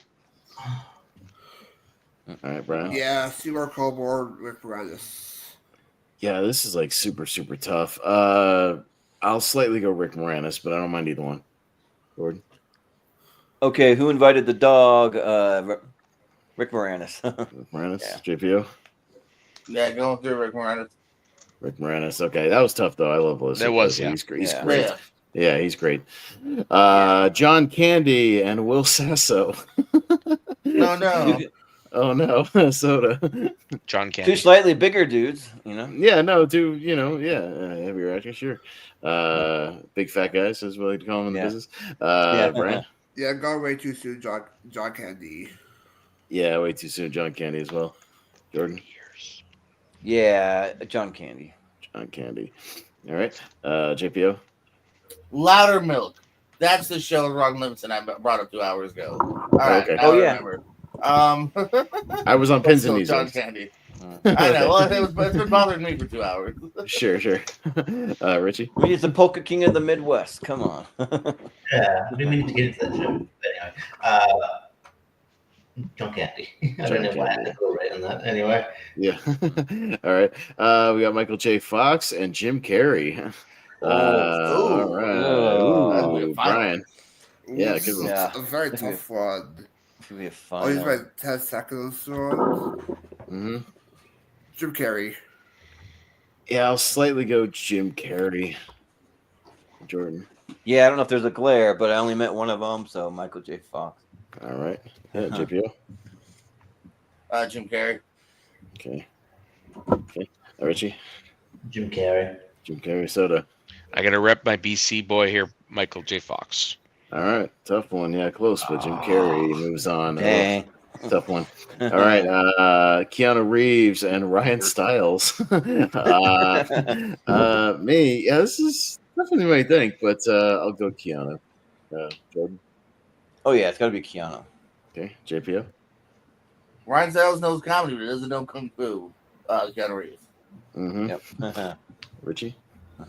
Yeah, I don't. It'd be interesting to see if Ryan Stiles gets cast in John McFly. But I'll go to Keanu Reeves. Keanu. All right, so Yeah, I got to go with Keanu Reeves as well. Keanu and Brian. I'm going to go Ryan Stiles on this one. Okay, close one, but Keanu moves on to the other side. Ryan All Stiles right. can be cast in Hot Shots Part 2. Yeah. Yeah. Yeah. All right, on the other side we got Sean Levy against Martin Short. Jordan. It's been a nice run, Sean Levy, but you're not going to win this one, Martin Short. All right, yeah, JPO. Martin Short. Yeah. Richie. Martin Short. Martin Short. One of the tallest Canadian comedy legends, Martin Short. Martin Short. Yeah, right. And Brian. And one of the first Canadian comedic legends, Martin Short. I think it's going to be a very comedy-heavy, lead 8 here. But yeah, No joke. When it comes to actors, that's where we shine. Is our comedy. That's what I mean. Yeah, you got a lot of very funny Yeah. people from Canada, very funny Canadians. So yeah, because I think when we go back to it, it's going to be a lot of funny especially actors from when like the time those two were coming up, and Candy here. there. Okay, another bizarre one. Colin Mockery versus Chelsea Green. This might be the last really bizarre one, but yes. JPO? Oh, Mockery and Chelsea? Mockery and Chelsea Green. Yeah, right. Chelsea Green. Chelsea Green. Richie. Colin Mockery. Colin Mockery. So I'm the hell with this. Chelsea Green. Okay, Brian. It's mockery. It's a mockery of Chelsea, so I'll go with Chelsea on this one for the upset. No, Colin Mockery. Jordan. And I will say, why can't we just get the real Aldrich chips? These chips are actually kind of gross. They're not very good. Oh yeah, but Colin Mockery. Okay, it's a tie to Jordan. Should I flip? Please flip. That'd be hilarious. Oh my god. Nah, I gotta go Colin Mockery. Colin Mockery, come on. All right. Going to Ryan Gosling and Phil Hartman. Ooh, Richie. That's close. I'm gonna go Ryan Gosling. Okay, Soda. I'm gonna go with Gosling. Okay. Brian. Fire, bad, Thorman. Gosling, but not by much. Jordan. The only good part of a movie I hated with Barbie, Ryan Gosling. JPO. Gosling. Gosling. All right, into the 8. And then final one on this side, Seth Rogen and Brendan Fraser. All right, so that's a better one for that one. That side. Fudge. Oh, yeah. Soda. That's tough. Brendan Fraser. He's been in my life a lot longer. All right. Brian. Yeah, I'll go Brendan Fraser. He's one of my favorite films. Back in action, so Brendan Fraser.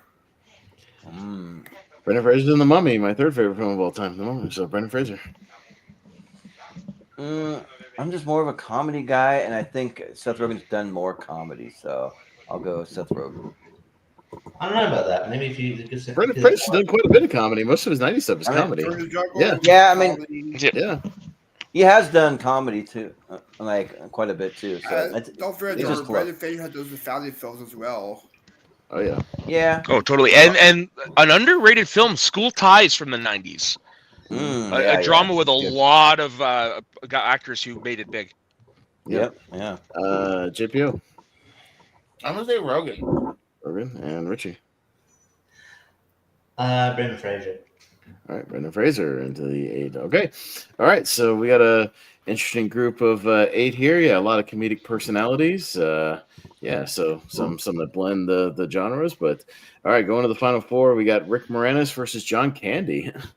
So battle of Spaceballs here. Brian. It's also battle of the Little Shop of Horrors because John Candy appeared in his cameo. That's right. I'll go with and it's also a battle of the would-be Louis Tulleys. Louis Tulleys, yeah, that's right. Also, they're crackers. Good. Also, they're Canadian. Also, let's finish this. Let's finish this. Brian. Rick Moranis. Yeah, this is tough, but I got to go slightly Moranis. Jordan. Yeah. I got to go probably Moranis, yeah. All right. JPO? I was going to say Candy. Candy? All right. Rich? John Candy. Soda? Rick Moranis. Rick Moranis into the final 4. Okay. All right. We got Jim Carrey and Keanu Reeves. Stars of Sonic 3. Sonic, yeah. They just did a movie together. All right. So me, man, I love them both so much. I don't mind either one. I'll go Keanu just about a little bit. Jordan? Man, one of these guys did my favorite comedy of all time, and one of these guys did my favorite sci-fi movie of all time. But I'm more of a comedy guy, so Jim Carrey. Jim Carrey. All right, JPO. Jim Carrey. Okay. Richie. Favorite sci-fi? You huge fan of replicas? Oh yeah. Yeah. Good movie. I'll go Keanu. Okay. Soda. I'm gonna go with Jim Carrey because you think of him more as a Canadian than you do Keanu. Okay. If I'm being honest, yeah, he's more associated with Canada. Yeah. All right, Brian. Jim Carrey. Jim Carrey. All right, just barely takes out Keanu. And also, here. doesn't he represent the Canadian news team in Anchorman, like one of them or something? Yeah, In the that's second right. one, Yeah, yeah. CBC. Yeah, Canadian news team, eh? Yeah. All right, on the other side, we got Martin Short and Colin Mockery. Jordan. Ooh, man, like I would love to see these two do something together. I'd love to see them do improv together. I think they could kill it. Yeah, I think it'd be awesome. But yeah, I think that Martin Short's just more iconic, so I'll go with Martin Short. All right, JPO. I can't say it's not. It's Martin who? Martin Short and Colin Mockery from Whose Line?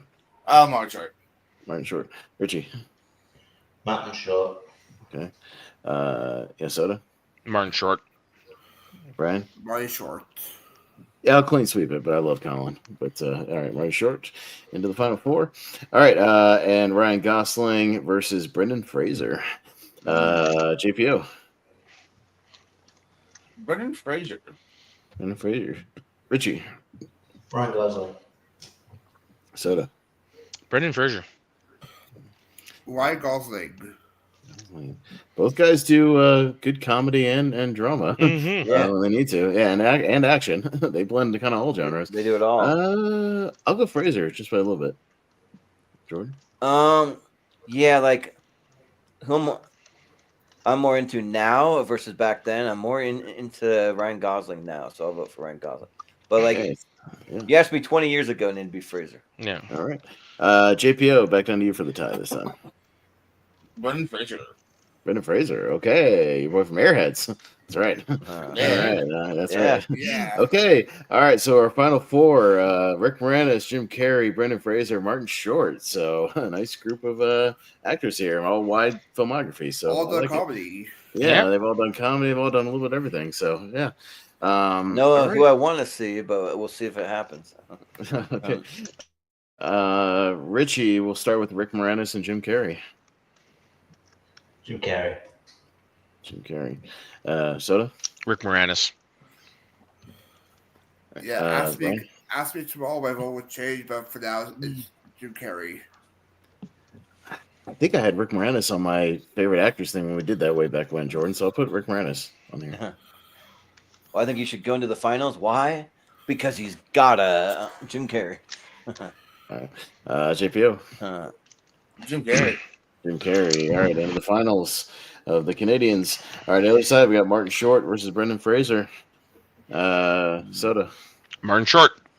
Martin Short. Brian. Angry with himself, Martin Short. Brendan Fraser. Jordan. I'll go Martin Short. Okay, JPO. Martin Short. Martin Short. Richie. I'll say Brendan Fraser. Okay, a close one. But our finals of who's Canada's favorite son, Jim Carrey and Martin Short. Yes. Both, of course, from the Toronto area. Okay. Yeah. Of course, Always Toronto in Canada. I don't get it. All right. But yeah, these are pretty big comedic titans here. So we'll see who wins Canada's favorite comedian here. Brian, start us off. Yeah, I'll go with close on this one, Jim Carrey. Yeah, this is very, very close. But I'll go Jim Carrey. Jordan?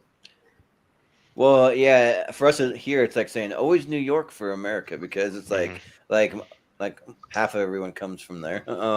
But Jim Carrey. Jim Carrey. JPO. Jim Carrey.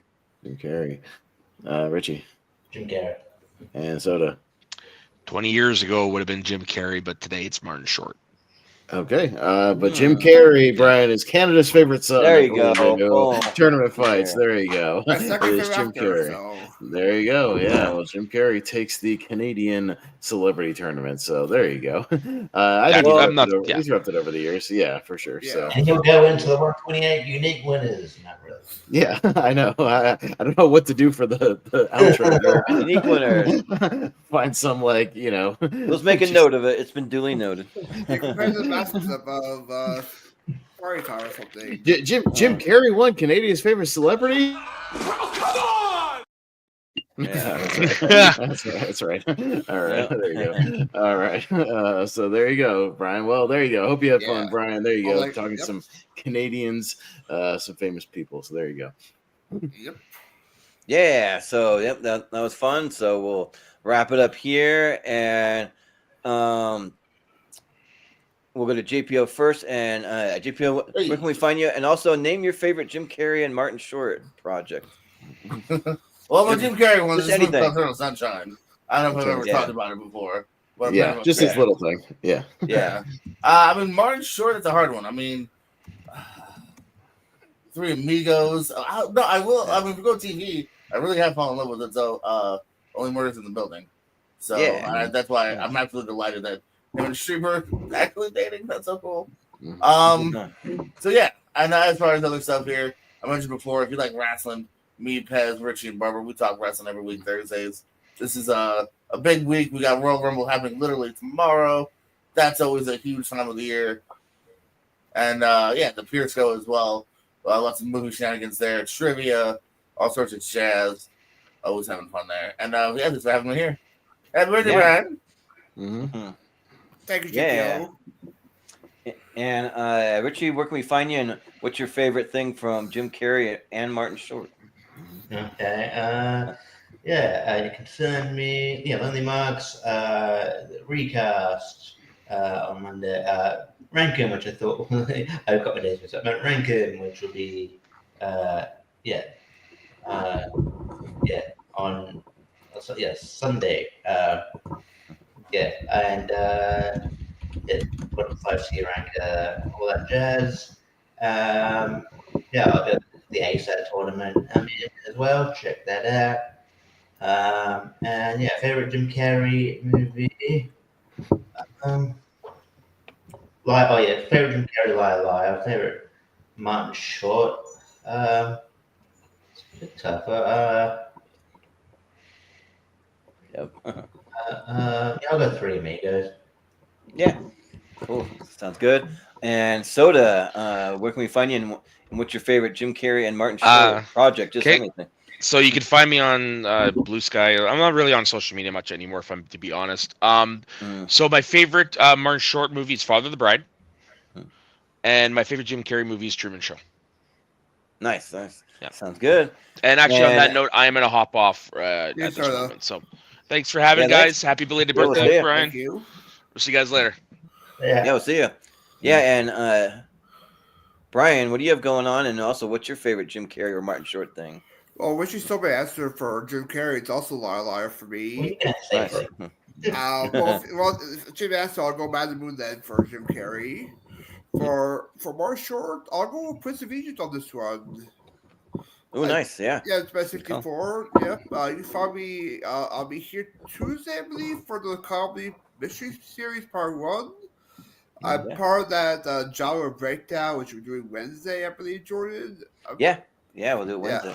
I'm in the ASAT tournament facing against the current senior champion, John DeCaro, in my first match. No boy. It's going to be a tough one. That's the Davis Sly match. Oh, good one. Yeah.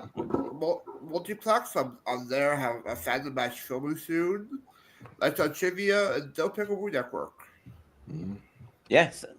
Sounds good. And what do you have going on, Austin? And what's your favorite Jim Carrey or Martin Short? Just anything that they've. No, Jim Carrey's Liar. Like I've talked about how I think pound for pound that's like his funniest movie, and I may or may not play something from Liar to celebrate Jim Carrey. So stick around for that. Some of my favorite, one of my favorite things from Liar. You'll see. But yeah, and and Martin Short again. It's not a movie. Primetime Glick. I love Jiminy Glick. I think it's one of the greatest characters like ever, and I could watch Primetime Glick clips like over and over again. So, but yeah. No, I mean, like I said, Lonely Marks with me, Richie, Jacob, and JPO. We'll be watching the Royal Rumble obviously this weekend, and we'll recap everything from it next week on the Lonely Marks Wrestling Podcast. You can find a link to that in the Movie Hero Network Facebook group. And yeah, we just did Wheel of Movies honoring David Lynch for Mulholland Drive, so you can check that out. Mr. Caro was on with us, Brian. So yeah, that was a good little discussion and breakdown of Mulholland Drive. That reminds me, Jordan, we need to spin the damn wheel while Richie's here for our next Wheel of Movies. So if you happen to have that after the plugs or whatever, that'd be great. Again, fingers crossed that nobody dies in the next 2 weeks. Significant, but we don't want anybody to die. But we'll do another one in 2 weeks, and then I'll be hosting Anchorman recast on Monday, so that should be fun. And JPO, I need your Anchorman thing by Sunday, so let me remind you of that. You're the only one who has submitted. Oh, I got you. No, it's okay. You still got 2 more days. Just think about that. Get that to me. Everybody else is in, so there you go. But that's all I got. Yeah, while I talk about mine, I'm gonna actually add Malcolm's after the 128 to this thing because just all right. Quick copy and paste. Taylor Swift Eras Tour. Yeah, right. Wonka for you. Yeah. But my favorite Jim Carrey thing is for sure Dumb and Dumber is mine, and then probably for Martin Short, probably Jiminy Glick now, but it took probably a few years for it to grow on me. Like I didn't love it when he first did, I didn't get it, and then I had to go back and rewatch it, and then it became like really funny. So I matured a little bit. So yeah, but and then you can find us on all the social medias at Movie Hero 2121, Jordan 83616.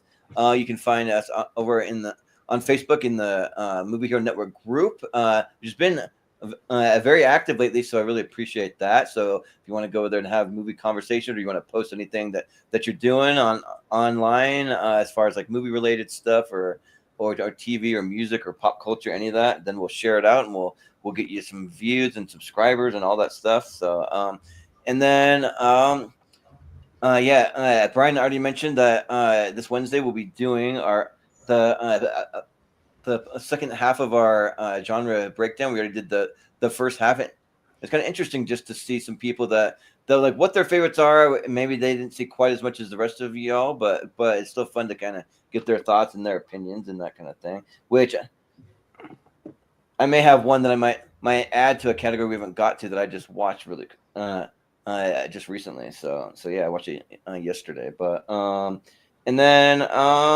we'll be getting into some more of our auxiliary stuff. Like we already mentioned recast of Anchorman for Monday. Is upcoming Monday at 9 p.m. Eastern. Then we'll be doing There's best to worst, yeah. That we don't have a date yet, but we're going to be getting back into some family movies for that. We're doing a big family series with me and Malcolm and Brian and Dylan Rendazzo and Chad Webb. Yeah, and then we'll be doing a exhibition match for rom-com movies, and then we'll also be doing the first match of round 1 for the Seen and Heard movie trivia tournament. So we got all of that coming up. Yeah, and then we'll get back into some music trivia. I think probably around the beginning of March. I think that's when I want to start doing more of that. So we just got a few other things to get to first, but we'll eventually get there. For the Patreon subscribers, we'll get more podcasts, more the trivia stuff, some music tournaments. So yeah, we'll be doing that. So if you go to patreon.com/movie hero, you can sign up for the Patreon. There's we do some giveaways over there. We got exclusive stuff. And if you want to get a look at the schedule before anyone else gets a chance to, usually at the beginning of every month, which is coming up this weekend, about a 4 to 5 month look, so you can sign up before those episodes fill up. So I would try to give some priority, just a little bit to the Patreon subscribers.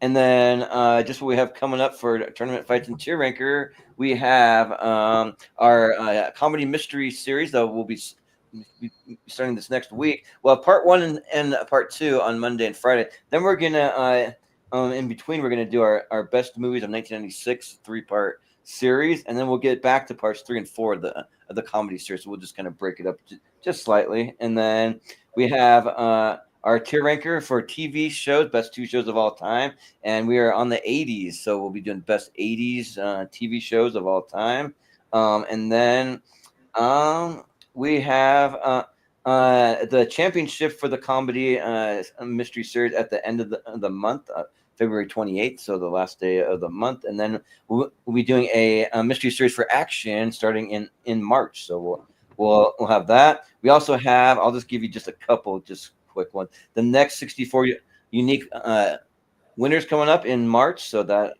we're finally getting around to that, and then. He still has some time to think about it. We haven't gotten to it yet, but Austin's birthday is at the end of March, so we'll be doing whatever he decides he wants to do for that. We haven't figured it out yet, but we still got time. So I'm just letting everyone know. It'll be a I don't know. This may be a joke. This may not be a joke. It might be a half bracket of speed round of Godzilla movies. Oh, Okay, sure. There's like 32 Godzilla movies now. So maybe a half bracket speed round of Godzilla movies. I'll just make you guys guess and just vote for one. Or like A and B or something. I don't know. Just I'm gonna force a fucking Godzilla movie to win a tournament that way. So, Sure, yeah. yeah. So just like a half bracket of Godzilla movies. So we'll see. You can tell us some of the better ones to watch that you would Sure. like recommend, and we can watch a few. So Godzilla's minus one.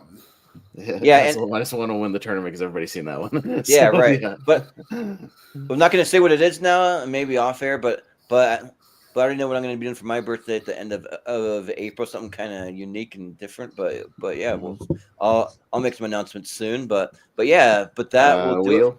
Wheel. Oh yeah. Do you want to do it on air? I wasn't sure if you wanted to go on or off. Yeah, why not?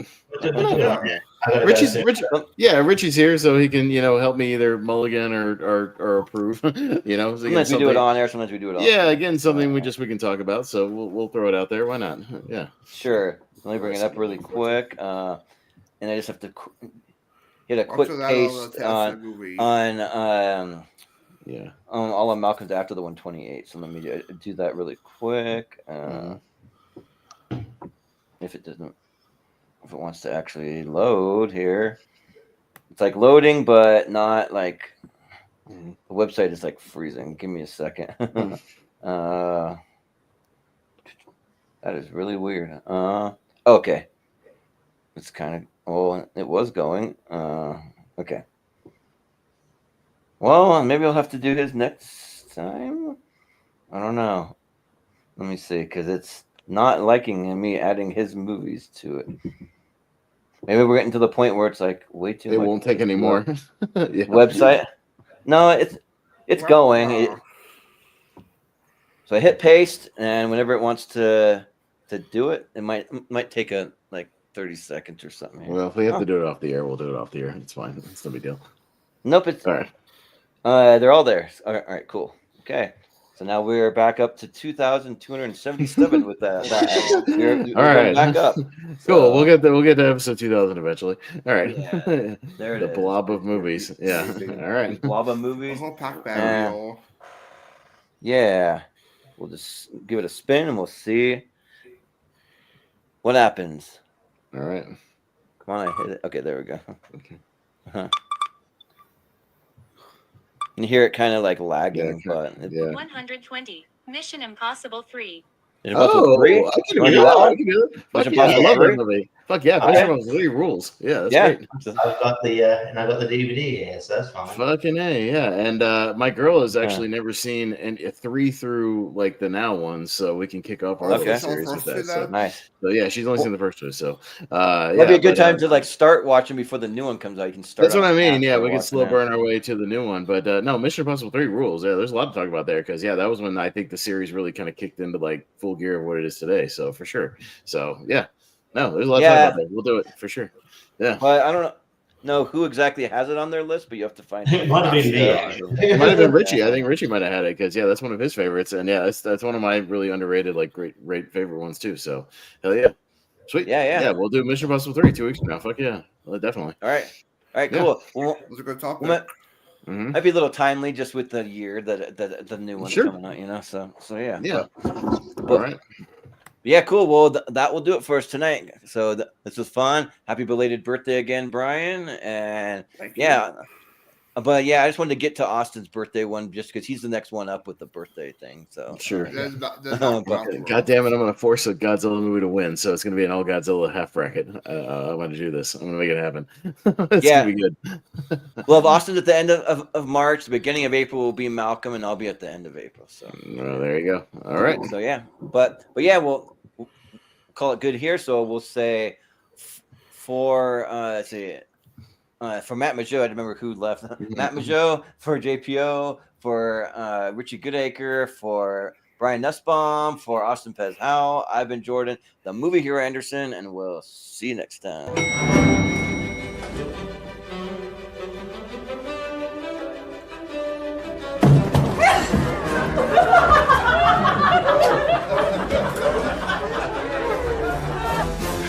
If I was a boxer, I would bounce those things like Sugar Ray Leonard.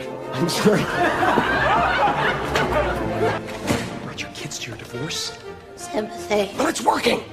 I feel sorry for them already. For this, you will pay a terrible price. Well, it's working. I feel sorry for them already.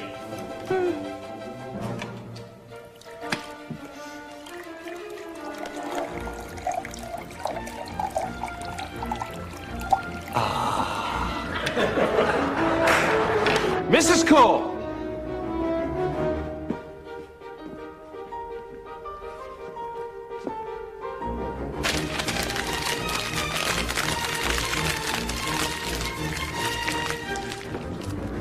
A goose. Including prenuptial agreement.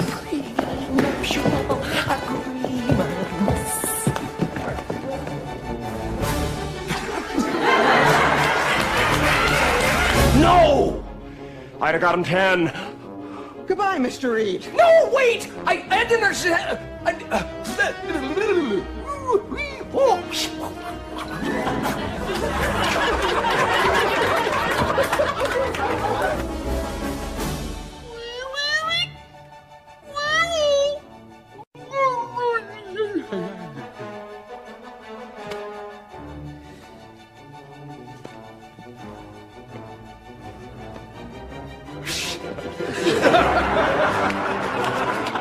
Now let's see. Weight 105. Yeah, in your bra. Your Honor, I object. You would. Overactor. Jazz up.